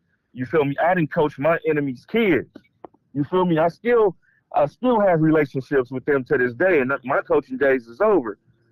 But I want us to stick together like everybody else culture does. You know what I'm saying? We still hate every goddamn day. Man, like but we all don't hate each other, but it's just like sometimes it's exposure. You know what I mean? Like, and I'm not even gonna say it's just us because brown is doing it to brown also. Black is doing it to black also. It's this gang culture and this like self-hatred on both sides. You know what I mean? But if we start embracing our culture and our roots and shit, like I wish I had access to my culture, like it's just right across the border or right over there. I could go visit where we came from or did this, that. Like, I love the Mexican culture. Everything about it is bomb. You know what I mean? But I think gang culture has infiltrated a lot of stuff. You know what I mean? Like gang culture and this and that, and it's amplified other things through gang culture. But I love, like, dude, like I'm just listening to Corrido music, like the shit that, like, they got a lot. Like, damn, y'all motherfuckers beautiful. Like I tell people all the time, if I could eat only one thing for the rest of my life and only one culture's food, I said it'd be Mexican food. I said because to this day, I'm still eating new Mexican food that I never ate before. Like they have so many. Yeah. I love it. You know what I mean? And I do love that we're coming together and the unity. And people may think that we wrong for talking about this, but the thing is, these conversations are useful. These conversations are useful to say. Like, just because I say I don't think you should be saying that doesn't mean I hate you. It doesn't mean I'm racist. Right. It doesn't mean that shit. I'm not coming from a place of malice. Like, you know what I mean? I'm just saying, like, out of respect, can you do this? And not every brother don't feel that way. Not every brother feel that way. But me individually, this is how I feel. Not every person feels like a transgender, but they want you to respect them in their way. Like, at work, you gonna respect them. At work, you don't do this shit. Oh, so when there's a dollar on it, when there's a dollar amount of value on it, oh, you can have the respect. Right. If I was paying you and I was your boss, you wouldn't call me nigga. So you can control it when you need to. But when it's just me asking for respect, like, hey, dude, don't do that. Like, that's not cool, man. Let's get a drink. Let's chill. Let's have a good time. But it's usually if there's not a dollar amount on it, if there's not a foreseeable benefit or value to it, they're like, please. But you'll do it for the white man, though. White man paying your ass. You ain't gonna curse. You ain't gonna do this. You ain't gonna do that. So you can straighten and tighten your shit up when you want to. It's just not when the black man is asking for it. Man, bro, you spot on. You spot on, bro. That shit is a trip because it's expected of us not to say nothing. It's expected of us to just shut the fuck up and dribble. Damn, I'm cursing this morning. Hove got me cursing. It's expected of black men to just shut up and dribble. And you know, we as kids, You know, how we were told to like be quiet, don't touch shit in the grocery store, don't do this, don't do that, be quiet, don't run. It was all on the backs of our older people, our grandmas, our grandpas, not being able to do shit because they were black. And they didn't want to get in trouble. And then they tell us like, hey man, our grandparents told us to shut up and dribble. Hey, be quiet. Yeah. Don't say shit. You get in this store, don't say nothing. You get in this house, you don't say you hungry. You don't say anything. You keep your mouth shut. Because with us expressing ourselves, us being ourselves was trouble. It was trouble that came with us being ourselves. So now it's like expected of us, because that's how we had to act. It's expected of us to shut up. Like a woman can fix her lips to tell LeBron, shut up and dribble. A white woman at that was crazy. But bro, me and my wife, we go out of state. We take these African American tours. We go to these African American museums all over. And from what you were saying to where our ancestors used to just shut up and put their head down and not look at certain places. I'm learning all that shit and how people was treated and how people was killed for standing up. Oh. I'm trying to merge the calls. Hold on, Hov. I'm trying to merge the call real quick. Dang it, I cut him off right. Here we go. Hello? Hey, there go Tiny. Hey, Hov, my bad. I didn't mean to cut you off. I didn't mean to cut you off, but go ahead. I merged the calls. Okay, yeah. My son not about to see me. Oh no, he hung up. That fool hung up right now. But go ahead. Oh, who's that? I called Tiny to get him on three-way, but he accidentally hung up, I think. Okay, yeah. So it's different generation now. Like what we teaching our kids is not what we was taught. You think? Or now our kids got they got the platform now. They got social media to where they can go ahead and stand up for themselves and talk about stuff that worries them and how they want to be treated and how, just period, just put it all out there how you want to be treated. And that's what I'm teaching my kids. We go to these museums and we teaching our kids, because I don't even know if they're really teaching them Black history for real like we was taught in school. But we was taught the same shit every year. We got to teach. Let me call Tiny. I'm going to talk on that right now. I'm going to jump right back into that conversation. I'm going to call Tiny real quick.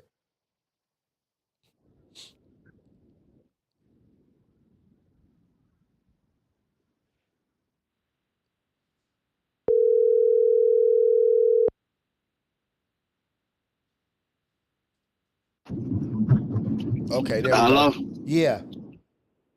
Oh, why would I merge calls and keep hanging up on him? I ain't got the intelligence to do this shit right now. I keep calling him, I keep hanging up on him when I try to merge it. But let's talk about it. Like Black history, right? So Black history was the same shit taught every year. The dude make the peanut butter. The dude who did this. The dude who did this. Martin Luther King did this. Malcolm X did this, that. But it's on us to teach Black history. We got to teach that shit in our own house. Right now, we need to teach education and shit that's like really gonna help. I get them saying if they were really teaching real Black history, it would be a different thing. Like if they was really teaching that shit and where we came from and what like the real shit and not just about slavery, I'm with that. But they only focus on what was done bad to us. Like, nigga, we were great. We had great things before this. What were we before that? What were we before we came here? What that kind of shit. But we got to start teaching our kids our own history. But I don't know, man. We're in a funny place where it's like taboo to talk about what we want to talk about, but it's not taboo to talk about everything else. Everything else. If we bring up reparations, niggas is like, oh, y'all don't deserve no reparations. Oh shoot. Oh, you still there? I think I hung up on Hov. Damn. But even when we bring up reparations, I brought that shit up at my job. I brought up reparations at my job because I like controversial shit. I like talking about controversial things. Sorry, y'all, my nose is messed up. I like that shit. And the funny shit is a majority of the Brown was like, nah, y'all shouldn't get reparations. If that's coming out of our taxes, if that's coming out of what we got, nah, fuck that. Y'all shouldn't get anything. When the whole reason you got anything right now, the whole reason why you have citizenship, why you can work, why you can do this, why the labor and all this is all because of black people. You have a house, you have this because of what black people went through and what black people fought for. But a majority of the people is like, nah, you guys should, if it comes out of my taxes, no, you should not get reparations. I was like, damn, that's cold. You working here right now because of what black people went through.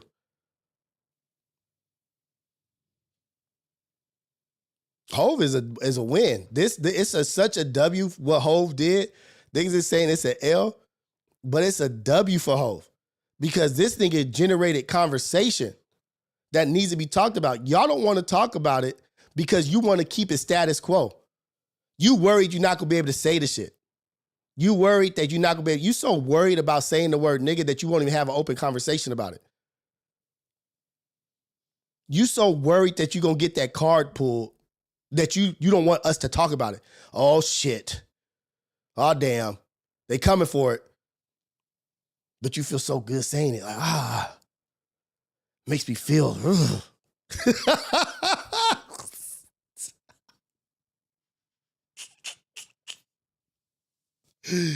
But nah, y'all can't get no reparations. Everybody else got them. Slave masters got reparations. Indians got reparations. Jews got reparations. Chinese got reparations. Japanese got reparations. Everybody got reparations.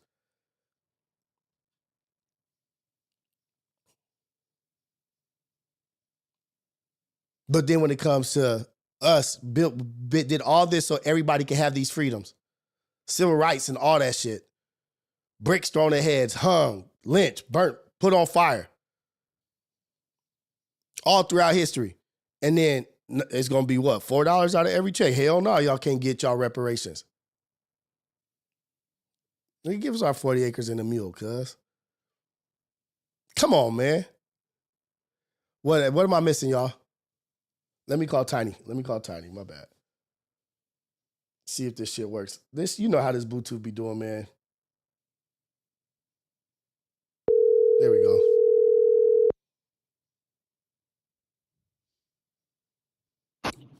Hey, Kawhi Perks, we not moving past this topic. It's a great topic of discussion. You sitting in your bubble or whatever. This is a good topic, man. Like, this is a good conversation. This is how we grow. These conversations. Niggas want to keep shit status quo. This that uncomfortable conversation. This that uncomfortable conversation for sure. Look, I got Tiny on the line. I call Hove, and it's three brothers, right? And all three of us could feel completely different about it. But it's good to talk about this shit. I do feel different. Okay, let me hear how you feel different. I want to hear your point of view, Ty. Because of course I'm black. I'm from my black people. If we ride, that's first and foremost. But I feel like it's crazy because in my philosophy class, we're talking about some shit called objective ethics and relative ethics, pretty much. And objective ethics is like it's like worldly moral views, and relative ethics is like how you grew up, your neighborhood, your family, and all that. So, for example, a KKK member technically is not wrong from how he grew up because he was brought up that way. So that's what he believes is right in his mind type shit. Right. But then you have a objective ethic person talking, and it's like, nah, nigga, that's wrong. I don't care who taught you what. That's still wrong at the end of the day. Mm-hmm. So I say that to say, Blasey, it's like he grew up, his two right-hand mans is pot lord and house phone, which is black. Right. So he's just being himself how he would act in front of pot lord and house phone. You get what I'm saying? So he not understanding that you can't just say that around anybody, like somebody like Hove, because niggas is tripping at the end of the day. But I would say that it was alcohol involved with everybody. So I wonder how that would have been with no alcohol involved, because Blasey was so drunk that he couldn't even understand the concept of what it was like. It was like talking to a brick wall. Right. It was like Hove was trying to tell him what was up, but Blasey was so drunk and he like, I ain't meaning it in no harm way. Blasey not even understanding what's going on. And as friends, as pot lord and house phone, since they allowed him to say it, that was supposed to be, they was trying to make a joke out of it, and that's when what you call said, I'm gonna split y'all chin in two, or I'm gonna make y'all leave. He was trying to make a joke out of it, but that was because Paul Lord said, what Paul Lord asked her, what you gonna do if he keeps saying it? That nigga Ho said, I'm gonna make y'all leave. That shit was funny as fuck. It was like, he ain't gonna make y'all leave another nigga house. Like, nigga, get the fuck out of here, man. Get out. And it's his big homie, you know what I mean? Like, so that's the shit though. You know but I'm saying house phone and Paul Lord, they should have been more there for Blasey, since they allowing Blasey to say it, and since Blasey is they homie, Blasey came with them on some shit. I feel like they was supposed to be the mediators on that, especially if Blasey drunk. So when Hov is getting at Blasey, it's like talking to a doorknob. Blasey like, nigga, I ain't do nothing wrong, you tripping. Right. And then it's just gonna make it seem like Hov was tripping, which Hov was tripping, because he said if he was at a concert, he wouldn't trip off niggas saying it. So it's like, it's either you tripping off the word or not. Like, environment shouldn't really matter if it's the word, if you feeling disrespected by people saying it. You get what I'm saying? Yeah. It's just like, well, it got to be music playing for it, then it's like, all right, you can say it now type shit. It's just, it got to be either you can say it or not. That's the problem. It's like, I can say it around these black people, but I can't say it around these black people. I can say it if this song is on, but I can't say it if this song is on. You get what I'm saying? It's too many rules. It's too many rules, too many gray areas, regulations, laws and regulations and rules around it. And that's why I don't even fuck with it. I mean, if it's disrespect, I feel like somebody disrespecting me saying it, of course I'm gonna address them. But then it's just like somebody saying, I'm about to go eat some crab legs. Hey, you can't say that word. Like, it's like, God damn. You get what I'm saying? It's just so, like, I'm not the word police like that, because everybody at the end of the day, they got their right to say what they want and say, because Blasey could have stood on business right there, then it could have escalated way more than, just, hey, don't say that. And that's all Hov was saying at the end of the day, like, hey, I ain't comfortable with you saying that in front of me. Right. And that's all Hov was saying. But it could have escalated, A, because Blasey was drunk and he not understanding what's going on, and B, Pot Lord and House Phone, as being his homie, his right-hand man, they were supposed to jump in there like, hey, hold on. Right. That's how I feel. And I feel you on that, because that brings up a good point of, like, you don't blame the child, you blame the parents, right? If a child is raised a certain way, if a child is raised racist to think black people are this, they weren't born with that thought. That thought was beat into their mind, right? Like, hey, this is what life is, this is what these people are. And then that's that relative objective I was talking about, that relative ethics I was talking about. That's what I'm talking about. So this is relative objectives with Blasey. I mean, it's Blasey, but with Pot Lord and House Phone, they're the parents. So, it's like, hey, man, we say this shit, we cool and this, that, but it's also some other brothers out there that don't fuck with that shit, just so you know. Like, you may get called out on it, we'll have your back or whatever, but the situation is this: just because we cool with it, don't mean other people are cool with it. Nigga, there's shit inside our own culture that we do and can't do around each other. We tiptoe around certain things, certain subjects in our own culture, let alone somebody taking pieces and using pieces of this. Like, nigga, it's hard for me to understand it. I know it's going to be difficult for you to understand it, but it's the relative, whatever you call that. What do you say? Relative what? Ethics. Relative ethics, because you also have to make them aware. If he's going to say it around you, let him be aware. Like, hey, cuz, like, just so you know, there's some implications that may come with this in certain environments. And it does. And we can't tell people how to feel. Like, that's the other thing. I can't tell nobody how to feel and what to do. All we can do is have the conversation. Exactly. And that was my whole thing. And again, Hov, to each his own. Hov wasn't wrong at all on some shit. He just, if somebody uncomfortable, you supposed to let you know, like, hey, I feel uncomfortable because you said blah, blah, or, Right. It's just like, and I keep comparing it to banging, but it's just like somebody wearing an Enemigo hat or something to come see you. You like, damn, like, the homies ain't, like, I ain't tripping off that, but the homies tripping off that. It's like, damn, I'm from Chicago. I can't wear this hat. I'm from New York. I can't wear this hat. Like, nah, nigga, you can't. Nah, I'm just looking out for you. Like, yeah, and that's what I feel like House Phone and Pot Lord fumbled at, because they wasn't there for Blasey. They was just letting him handle his own candle, which he was drunk, so he not even comprehending everything that's going on, really. He not even seeing the gravity of the situation. I ain't say it in a derogatory way. You tripping. Yeah. That's how he took it. And Because even you can look at his mannerism. He didn't feel like he was wrong. He like, hey, he drunk though. Yeah, he just really kept was going. drunk. So He kept going. But I've seen people like that get demolished. You know what I mean? Like out of innocence. You know what I mean? Like, damn, the nigga was, you know, they be drunk. They just dig themselves a deeper hole. Like, damn, nigga, you ain't saying nothing right. But it ends bad. You know what I mean? Like nigga get demolished being drunk and just keep saying the wrong thing. Like, nah, man, I had a black girlfriend and then say something more disrespectful. Like nigga, you just be quiet. And that's where Pot Lord and whole house phone should have stepped in. But it's a super chat that Tafashe sent, says, comfortability breeds disrespect. Blasey felt comfortable with Hove like he did around BBE, and it indirectly came off disrespectful.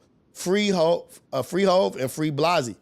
That's why I love this shit, nigga, because we could come to a common ground like, damn, nigga, I didn't mean anything by that. I mean absolutely nothing by that.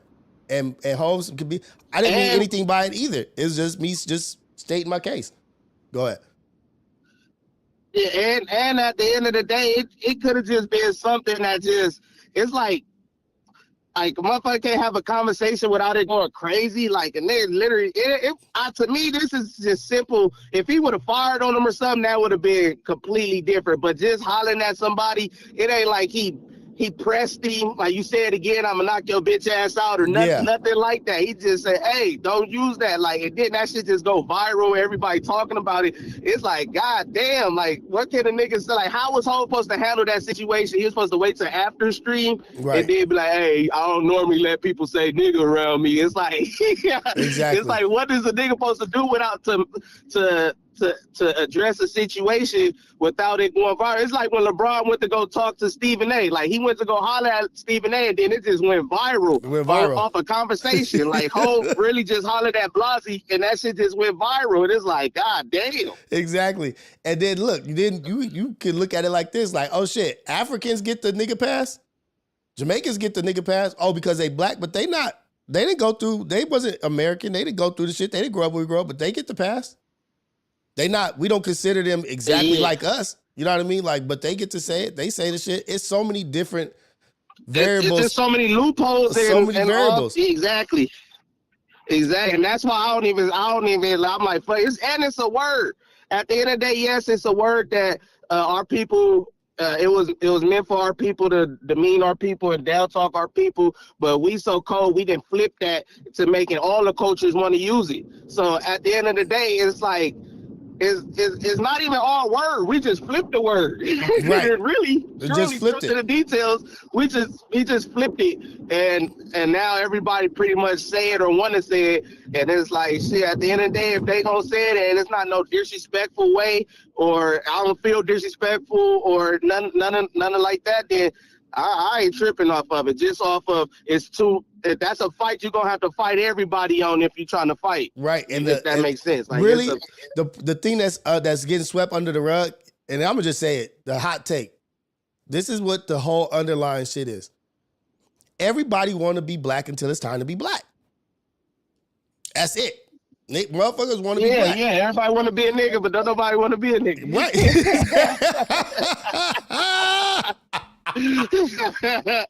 I don't care what nobody say. You can't tell me no different. Everybody want to be a nigga until it's time to be a nigga. Everybody want to be black until it's time to be black. Like, everybody wants the pros that come with being black. They don't want none of the negatives, the cons that come with being black. They love everything about us. They love everything about us where we're at. They just don't love it about us with their people or in their house or with their daughter or this and that. Like, no, I love you from over there. But no. Yeah. It's funny, man. And so I would really love to have a conversation with Flacco about it, because he did a 15-minute piece on it. He in the chat. Tell him to call in. Is Flacco in the chat? Yeah, he in the chat right now talking. Tell him to call in. Oh man, Flacco, call in, man, because I like, he was talking about it like so concrete, matter of factly, right? Like, every hood, every gangster allows Mexicans to say this. Like, how many hoods and how many gangs have you been around for months on end or spent like a really good amount of time in those geographies or in those demographics? Nigga, I can't even I don't even know when a Mexican ever called me nigga. I can't count it. Yeah, But he I said, don't know what the hell you talking about. but he said it like it's the gangbangers' fault because we allowed it. Like, nigga, I don't even know. I've never even experienced it. And I've been in the Flacco always blame the gangbangers. Flacco blame the gangbangers for everything. So that's what I'm saying. Like that, I hear you with that, but it's like he don't even know because he ain't even from around here. He going off of somebody else's take or somebody else. He didn't live it. Like he going through experience like off of somebody else. But that's a good thing. You know what I mean? Because guess what? Flacco is a representation of a demographic of people. There are people for sure just like Flacco, are people that feel just like Flacco, and just how people feel like Blasey, people feel like Hove, people feel like me, people feel like you. There's people that feel like Flacco. So it's great that he has his takes on that shit because it causes conversation. It causes communication. Like, nah, nigga, like, actually that take that you had, like, it's kind of off because nigga, that doesn't happen over here. Like, that's not something that's just happening willy-nilly. Maybe at like No Jumper or at like podcasts or sit where you see people that are cool interacting professionally or whatever, it might be being thrown around or flew around. But for the majority, I don't be seeing that shit. Yeah, nah, it's never, nothing is all or everybody, you get what I'm saying? It's always just a selected few that do it, if they gonna do it. And then it's a selected few that's gonna let it slide, and then it's a selected few that's gonna trip. Like you said, somebody that feel like all of us in this situation. It's just who you all around and how you handle it when they approach you about it type thing. Right. That's all it really boils down to, goddamn. And look at how bomb this is. I'm not the word police. We're not the word police, but the thing is, we can't, like they keep saying, they'll minimize it to just Blasey. It's bigger than Blase. It's bigger than Blasey and Hove. It's bigger than Flacco. It's a way bigger situation than just 3 individuals, 4 individuals, 5 individuals. This is like real life shit. This shit is going on right now. So what would be your, if you could fix the problem, what would be your way to fix the problem? Like, even if it's far-fetched, what would be your way to fix the problem? Everybody stop saying it. So you'll just take the word away. Take the word away because it's too hard for only one culture to be able to say something. Give me another instance where a whole culture is only allowed to say this one word. No, only we can say this shit. You can't say that. I could call you that, but you can't say that shit. Nigga, give me one more example of where there is a group or culture of people that can only say a word, and then we're so underprivileged that we feel like we're not privileged enough to tell motherfuckers not to say something. Like, nigga, who the fuck is you? Nigga, wait, what? You can say that shit, but I can't say the shit? You can say that shit? You got the F word for the LGBT people. They be calling each other that, and that's cool. But as soon as we say it or somebody else say the F word, you got me saying the F word like the N word. Right. Exactly. Or you can say women that say bitch. They call each other bitch, but a man can't call them bitch. Yeah. But that's not race based or nothing like that. But I for 1,000% get what you said. So you said, because I feel like taking that away, that kind of it's not punishing the black people, but that's our word. Like, you feel me? Well, we look at it as our word. So you'll take the whole word away from us because some another race is not able to say it type thing. That's the only way to make. It's the only way that it's gonna work. It's the only way. Cause look, nigga, if I say nigga, and then I'll be like, oh, the Samoan homies can say it, and the Cambodian homies gonna say it. The Mexican homie gonna be over here like, nigga, wait, what? Like, oh shit, that's fucked up. Like, why can't everybody else besides me say it? Well, we can't police the word and be selective with who can use it. If we want it to be where we control it, let's just take every word every time somebody says it, let's take it as if it was racist. Even our own people. Okay. I hear that. Because I mean, somebody's calling in. I don't know if this is Flacco or not, but I'm gonna take this call just in case it's him. If it isn't him, I'm gonna call you back. All right, for sure. All right. Hey, this is the AM Wake Up Show with Rios. Caller, where you calling from and what's your name? To accept, press 1. To send a voicemail, press 2. We in here. Hey, this is the AM Wake Up Show with Rios. Caller, where you calling from? What's your name? Hey, Rio, this is Alberto from Denver. Checking in. Hey, Alberto, that's what's up, man. Have a good one. I'm about to take the other call. I thought you were Flacco. Have a good one. Blessings to you and your family. I'm going to see if this next person is Flacco. Oh, shoot. I hung up on him. My bad. But have a good one, Alberto.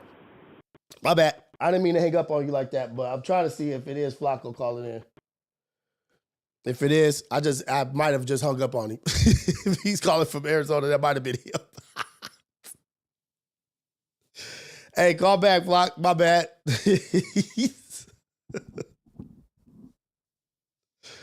Oh, shoot. I probably hung up on him. But I think it's a good conversation. I think it's a great conversation.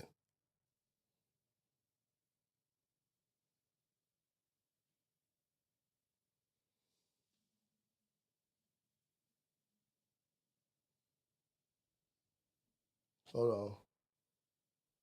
Hey, this is the AM Wake Up Show. Rios. Caller, where you calling from and what's your name?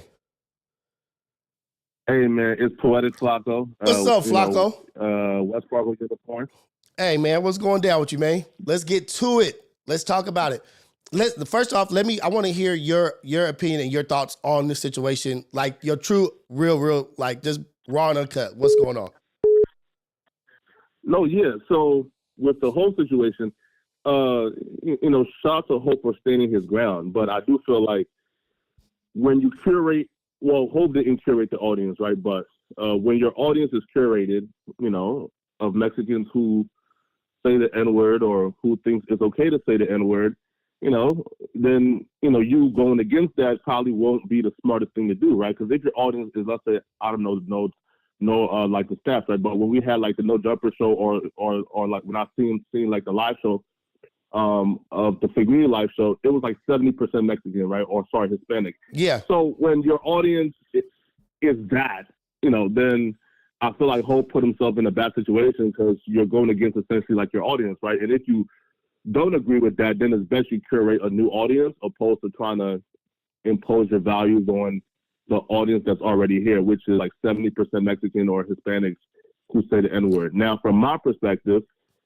I don't feel like nobody should be saying the N-word, but if that's the only way to control it. If there was a past, that's the only way to control it. No, right? But like, that's the only way to control it. You have to get rid of it to control it. You can't selective. You can say it, you can't say it. You can say it. It's not going to happen. No, true. But if the only people who should get the pass to say it though is black folks, right? Now I feel like the only argument for Mexicans or other races saying it is proximity. Because when I hear, I think it was AD who said, there's Mexicans who lived with us in the hood, who grew up next to us in the hood. They had the same experiences. Can they say it? So the only argument I've ever heard from anybody who was pro-Mexican saying it is, they live with us in proximity. And usually that comes from, they live with us in proximity in the ghettos, in the hoods. Mm-hmm. That don't come from, I'm in the suburbs and Mexicans like live next to us in the suburbs, so they can say no. It usually comes from people who are in the streets, who are in the hood, who say these Mexicans live next to us, they live with us, they share our experiences, they can say it. And that's why I say you have to blame the streets because, bro, only in LA where I came, because I even had like a huge argument on No Jumper, bro, where I'm saying, bro, they shouldn't be saying it at all. And the first thing I hear is, they live next to us, they live in proximity to us, bro. These are real essays. And I'm like, hold on, bro. Yeah. Why are the street niggas giving passes? So look at this. So I'm going to bring up, I'll combat both points that you made. So the demographic is the supporters, the viewers are 70% Mexican or Hispanic or what we have, right? But does that mean, and that's all across that's across the board. I don't know for sure, but let's just say it's 70%. Let's just say that's what it is.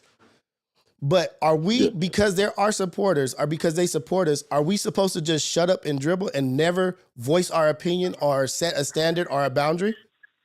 Oh, you know what? 70% of them support us. and that's going to be unchecked aggression, right? Like, so the standard and the boundary will only just keep getting crossed more and more and more. And I'm not saying it's yay or nay, wrong or right, but I don't think just because your majority of your supporters are this, that you shouldn't be able to speak your opinion or speak your thoughts on a certain subject. Even if you think that it may damage your support, like, hey, I still got to speak my mind. So that's one thing. The second thing is so you said you put it on the hood on the streets. Every hood is not the same. There's so many different, and this is the confusing shit, and I can't blame nobody or anything, is that there's so many different dynamics and variables to the streets and different hoods from 10 blocks over to 10 blocks over to 10 blocks over to I've been here 43 years, Flock, and I still don't absolutely understand everything that's going on. There's new shit being developed every day. Like technology, nigga. So I cannot say that, oh, you can't speak your mind, and then I can't say it's the streets or the hoods. It's really dependent on if we stand our ground, and can we stand our ground, and when we stand our ground, why are we wrong? Because everybody's an individual. Why can't Hov stand his ground? And I'm just playing devil's advocate here. No, Hov can. No, here, right? No, I'm saying Hov can stand his ground, but you have to kind of like read the room, right? If you're in a place where the audience is curated with Mexicans who say the N-word, then it's kind of now, again, like staying your ground, but is never going to play well for you, which Hov is now seeing. But here's my thing, though. Why can't you say it's the streets? Because, again, I always say that the majority, get almost all of our issues can date back to street niggas, right? But all the issues for the N-word issue, though. No. Oh wait. Here. Okay, go ahead. I'm gonna let you speak. My bad. Go ahead. Right? No. Right? But like that's a larger conversation, right? But just for like the N-word conversation, okay? Yeah. Okay. If the majority of the people who's given the passes are street dudes, are people who grew up in the inner cities and the hoods, who are saying they can say the N-word and we're okay with it because they live in proximity to us, then why can't we say it's the street niggas who is giving the passes? Again, I ain't never seen, again, there's two people who give passes. Mm-hmm. The coons and the street niggas, right? Right? Like, for example, dudes like Jason Whitlock, whose entire identity is catering to white folks and other races, right? At our detriment. It's the coons and the street niggas. So if those are the people who are given the majority of the pass, again, I'm not saying all street niggas or all gang members are pro this. I'm saying the majority of the people given the passes are the ones who have conjured up this dumb argument of Mexicans and other races can say the N-word because they grew up in proximity to us. Mm-hmm. And only those, the ones that grew up with us, and only those that grew up with us. That's a good point, because it's like, so now there's another law and rule established. Like, oh, only the ones that you grew up with, only the ones that you've been around can say it. So the other ones can't say it. And I get that. But I don't blame it on just that, because you brought up a good point back in the past about there's this many civilians. We have the power. We could outnumber and do this and that. So we could put it on the streets. Why can't we just put it on the average black man and the average black woman that have the numbers and can actually control the streets, and we're not standing up and putting up the fight against our own people? Like, nah, this is what we stand for. The numbers is with us. This will not rise. So if we're going to put it on the streets, we got to put it also on the civilians that have the number, that we could say, what is that, cowardly? Listen, yes, listen. That's a great point. And here's why I think that's an amazing point, right? Like I say, again, like the people who are responsible for like 90% of the degeneracy in our culture comes from the street niggas and the hood niggas and the gang bangers, right?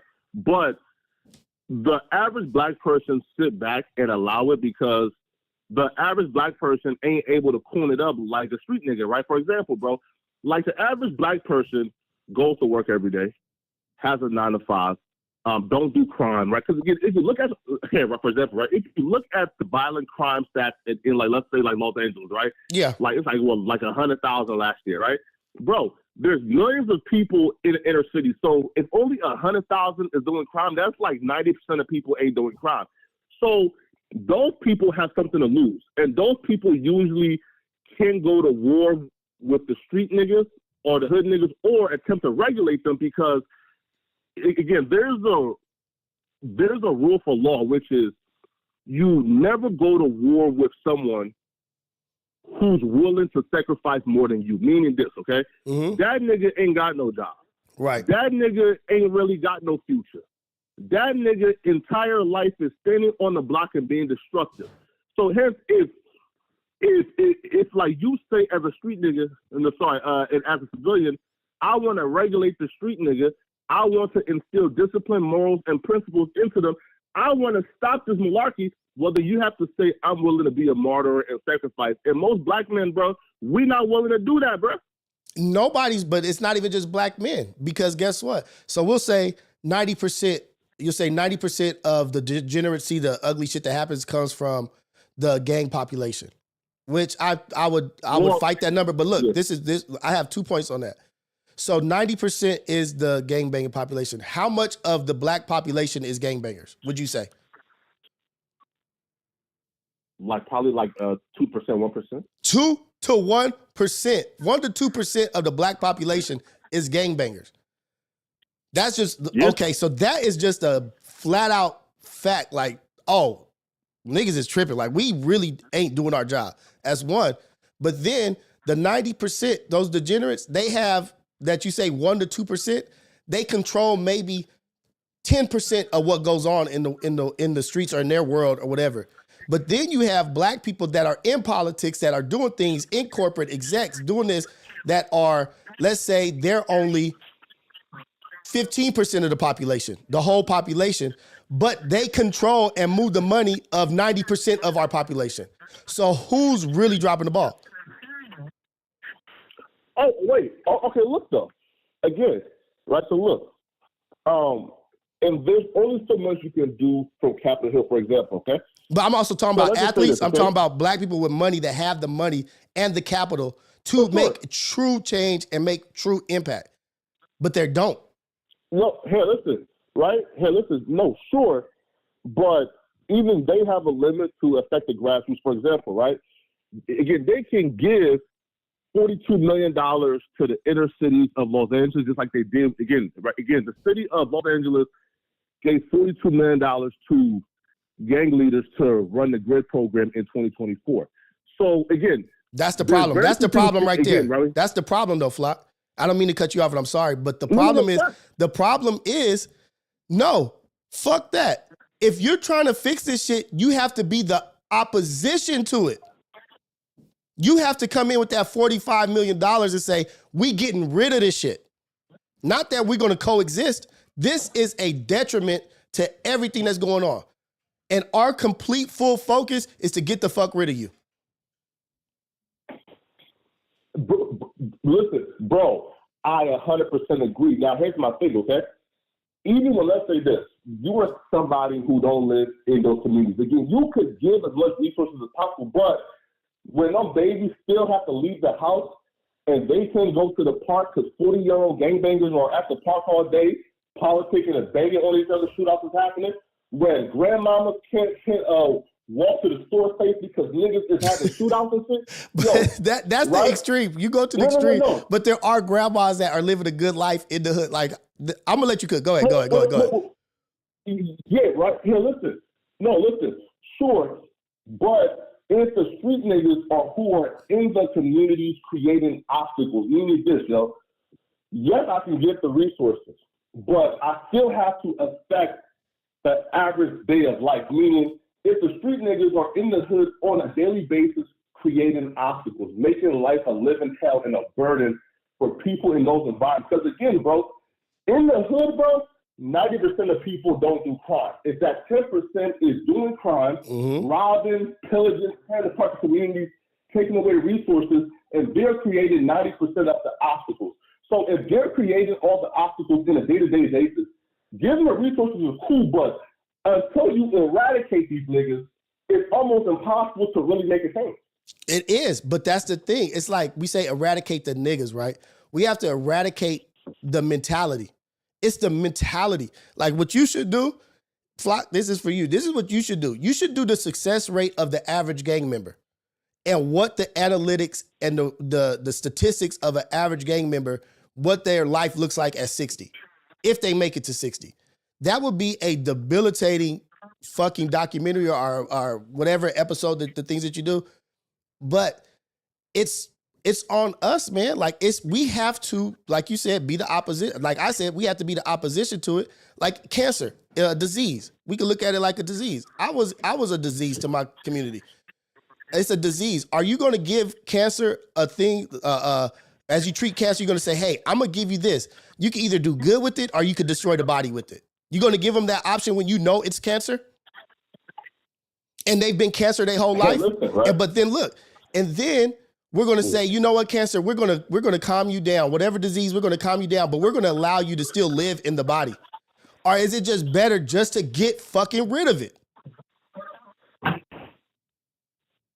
Wait, so here, right? So look, right? And listen, right? And this is like my here, right? Okay, this is like my last point too, right? Because bro, I want to have this conversation in person. Okay. So look, and I feel like that's the root of the issue. Is we are too focused on reforming the street niggas, meaning this, okay?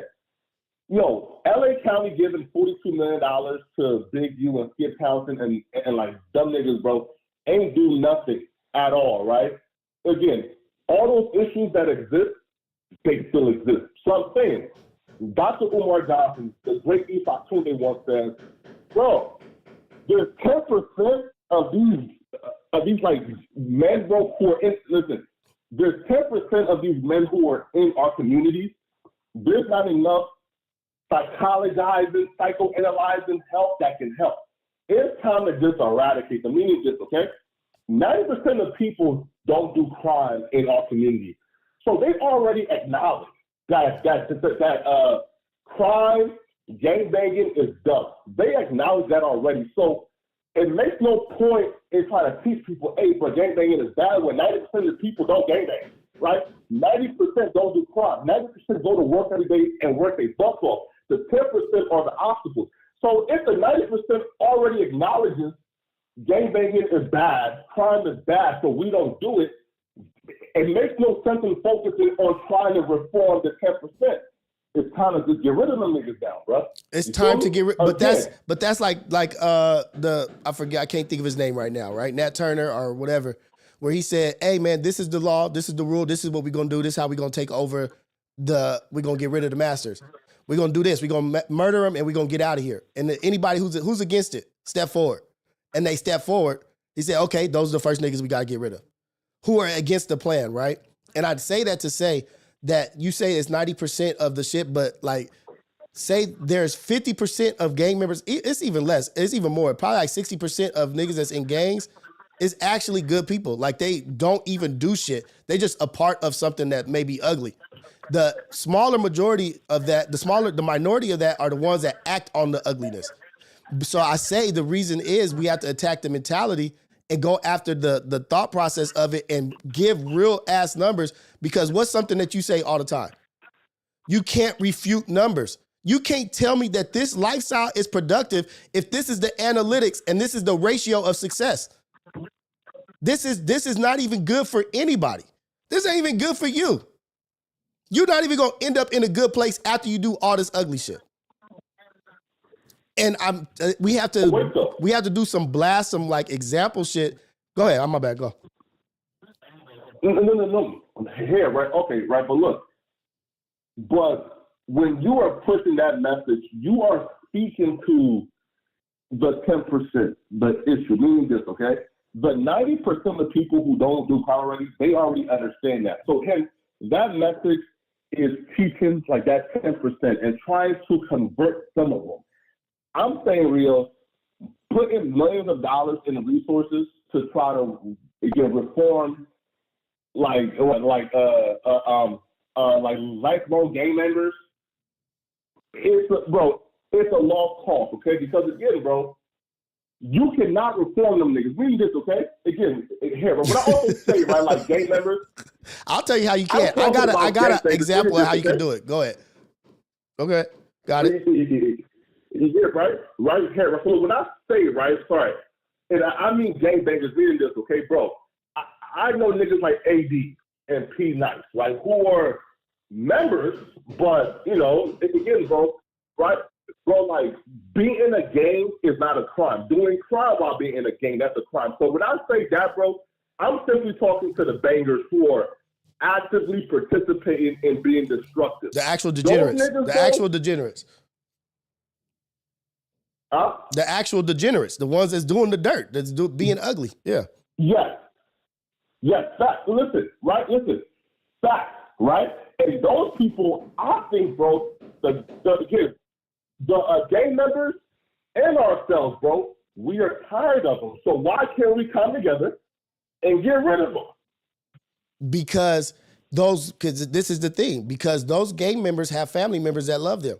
It's a web, it's a spider web, and it's not like you can just throw it at them. It has to be reform in law, right? Like if you murder somebody, right? Like say if you murder somebody and the penalty was we tie you up to 2 horses and they run in opposite directions, and that is the death penalty for that. Do you think murder would go down? Yeah, of course. But America has become such busters and we become so soft that we don't even really try to do this shit to take care of this shit that's radicalized. Like if we really did this shit and there was really cause and effect for committing crime or conducting heinous crimes, a heinous crime causes for a heinous death penalty. People would stop. Just like if the COVID-19 coronavirus, if coronavirus was something that was physical to your face, it turned your eyelids inside out and made your nose ugly and your face ugly. You know how many people would have ran to get vaccines? Every Republican. Because we're a vain, ugly country. If it was beyond the cough and dying, and it was just like, oh, when you get COVID, your face, you get blisters and boils on your face. Do you know everybody would have ran to get a vaccine? Hey, listen though, right? Listen. Hey, I agree, but hold on, bro. There were things that were put in place. And what happened? We vote against our interests. We vote against our own interests. Listen, right? Listen, facts, right? Okay, for example, right? So look, the 3-strike policy, bro, I'm for it 100%. If a nigga is out here committing crime on 3 different occurrences, bro, life is the answer. Get him out of here. But black folks were made to think that the 3-strike policy is somehow like a fight against us. Well, no, nigga. 90% of us don't do crime. But wait. But I'll adjust that for you. You're right. In a way, you're right. But also 3 strikes were being used against us on people that weren't committing crimes. Because we did have racist cops and cops that were just as bad as the street dudes and were just getting niggas off the streets also. Because there's a pay. It's a recycle system. It's a cycling of cash and influence and income. But they were using the 3 strikes law against people that weren't doing anything, like planting drugs on people doing this. So there's bad to everything. So it is a part of it. The 3 strikes was bad, but some of it was like, if you committing violent crime and you're doing this and this and that, that's where you get your 3 strikes. So there's a balance to it, but I get what you're saying though. Yeah, listen. No, but listen, we do right, vote against our because interests all the time. We vote against our interests all the time. No, fact, right? And bro, there's always going to be a necessary evil. For example, bro, there's bad cops who plant shit on people all the time. There's bad cops who frame people all the time. But we don't say, yeah, bro, throw away the justice system and stop locking people up because it's impossible to have 100% rate. No, because we understand, listen, it won't be perfect. 100% of the people locked up probably won't be guilty, but it's a necessary evil. We understand that, there's going to be some casualties from bad cops, right? But, bro, listen, bro, like the 3 strikes, the 3 strikes, bro, is the number one tool, bro, that I believe can clean up these streets, right? Because, again, if a nigga is a lifelong criminal, why is he out here still living free? Listen, bro, why can a nigga go to jail for a gun 3 separate times and still come out here and live freely? Why can a motherfucker go to jail for robbery, flocking, guns, but still be out here living freely? Bro, once a niggas do 3 different stints, bro. Listen, jail is not. I'm telling you, jail is not enough because jail is soft. Jail is not enough. It's people in the world, in this world, in third world countries that live worse than most niggas in jail. It's not enough. Jail is not enough. I'm telling you, it's the heinous death penalty. It's the death penalty that go back to the chopping block. Go back to lining you up to horses, running off and displaying that shit on display. That's the stuff that's gonna control people. You know what I mean? Like it's gonna be dramatic. And this is a much longer conversation than what we're about to have right now. And I respect your opinion, but I disagree with some of the things you say, but I respect your opinion and I appreciate you sharing the opinion and your thoughts on it. But this is a conversation for a way longer platform or a bigger platform or somewhere else. I'm pulling up too, by the way. So, okay. Hey, no, what'd you say? Bro, listen, so give me like a schedule for next week. You feel me? I'll pull it up. Okay, for sure. Hey, and this is the other thing. I really want you to talk to Trey, Flacco. I want you to get on the phone and talk with Trey. You know why? Yeah. You know why? I want you to do that. I want to explain something to you because Trey is my little brother, right? Like, that's my little brother. And this is really what, I'm going to explain to you what happened. You know what I mean? Like, and I don't want to speak for him or say anything for him. I don't want to speak out of place. But we are the brothers that's always telling Trey, like, nah, man, just come on, just do it. Trust the situation. It's gonna be fine. Nah, he's cool. Trey is always the guy that's like, nigga, I don't fuck with nobody. Y'all my brothers, that's it. And really what happened was I think Trey accepted you into the realm. You know what I mean? And that was on us saying, nah, nigga, you gotta be different. Just give him a chance. And when you did what you did, he felt so fucking burnt. I like, niggas, I thought this nigga was like cool. But even me, I was like, God damn, this nigga Flacco ruined it. Like the growth. You ruined the growth. You know what I mean? Like now this nigga ain't gonna fuck with nobody. Like that was the opportunity and the chance. And so I really want you to get on the phone with Trey. I want y'all to have a conversation because people don't really know how elevated and intelligent Trey is and mature. I think that conversation needs to happen, and I would love to have you on here, but I need you to have that conversation first. Yeah, bro, like I'm 100% down, right? Also too, bro, listen, right, bro, like I truly feel, bro, like that whole thing, bro, was a big misunderstanding, right? Because, bro, like, and I did try to say, yo, I'm sorry, right? Because like, if he felt like, yo, that was out of malice, and I was trying to, you know, like, kind of like pay him as that would, bro, like, here, right? Bro, me being dumb, right? I'm thinking that me saying, yo, he's this and he's that, and like he's official, he's reputable. I'm thinking, I'm like saying, yo, this my nigga, and right, like, feel me? And like, he's like that, right? So like, I'm thinking again in my like dumb mind that, right, like, is this somebody who like, you know, I feel like a love for, and I call myself, you feel me, kind of a portray, right? So I'm thinking, yo, I'm gonna dig him up when I say, yo, you feel me? He's this and he's that, right? Because again, right, like again, man, right? Look, dudes that I dealt with, you know, like let's say Bricc or Luke Cannon, those things are seen as like, you know, like a good thing, right? So when I did it to Trey, I'm thinking, yo, like he's saying he's this and he's that, and he's digging him up, but he took it as you putting him on blast. Trying to get him locked up. Yeah, you putting him on blast. You putting him under microscope, and that was one thing. That was one transgression, right? That was like a misstep, right? But I think where the real misstep was not being willing to meet with him and talk with him, because then that's saying like you don't trust him to not be mature. You know what I mean? Like, God damn, nigga, like we can't even get a talk or a conversation. Like, that's where it was. You know what I mean? Like, so it's two things. But I really think for sure, that needs to happen. That needs to die out. And I want y'all to get on the phone. I want y'all to talk and get that. Okay, let's get that and get that out the way. I'm gonna chop it up with him. And I know he was willing to do that. We can go get lunch. We could go do something. But it's not gonna be anything on camera. It's just gonna be us being men or y'all being men, conversation, whatever. And I do want to get you on reality check, but I also don't want to misstep across my brother. You know what I mean? Like, it's all love all the time. And I want us all to win. And yeah, for sure. But that needs to happen first. But shout out to you, Flacco. I'm about to take my son to school. This is the AM Wake Up Show with Rios, the number one morning show in the world. Thank you for calling. Thank you for showing love, man. All right. Let me read these super chats and we're going to get out of here. I'm late. Flacco got me late to taking my son to school. God dog it, Flacco. It's all your fault, man. I'm going to blame Flacco. I'm going to tell my wife it's Flacco's fault. See, like, what's that? Oh, shit. Let me read these super chats. I got to get out of here, guys. I went way over. My son already came in here. Ohio Ties member for 8 months. Thank you, Ohio Ties. Thank you, guys. Please become a member of the channel. I'm about to have membership stuff, footage, vlogs, all kind of stuff happening.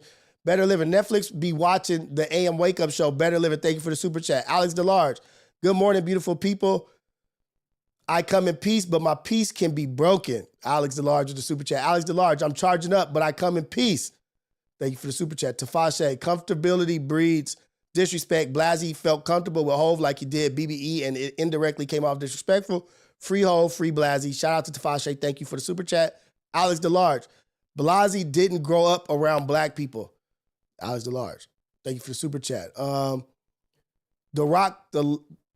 The Loke 800. Prison stopped me from using the N-word 20 years ago. It wasn't going down. I run black with the Crip card. There we go.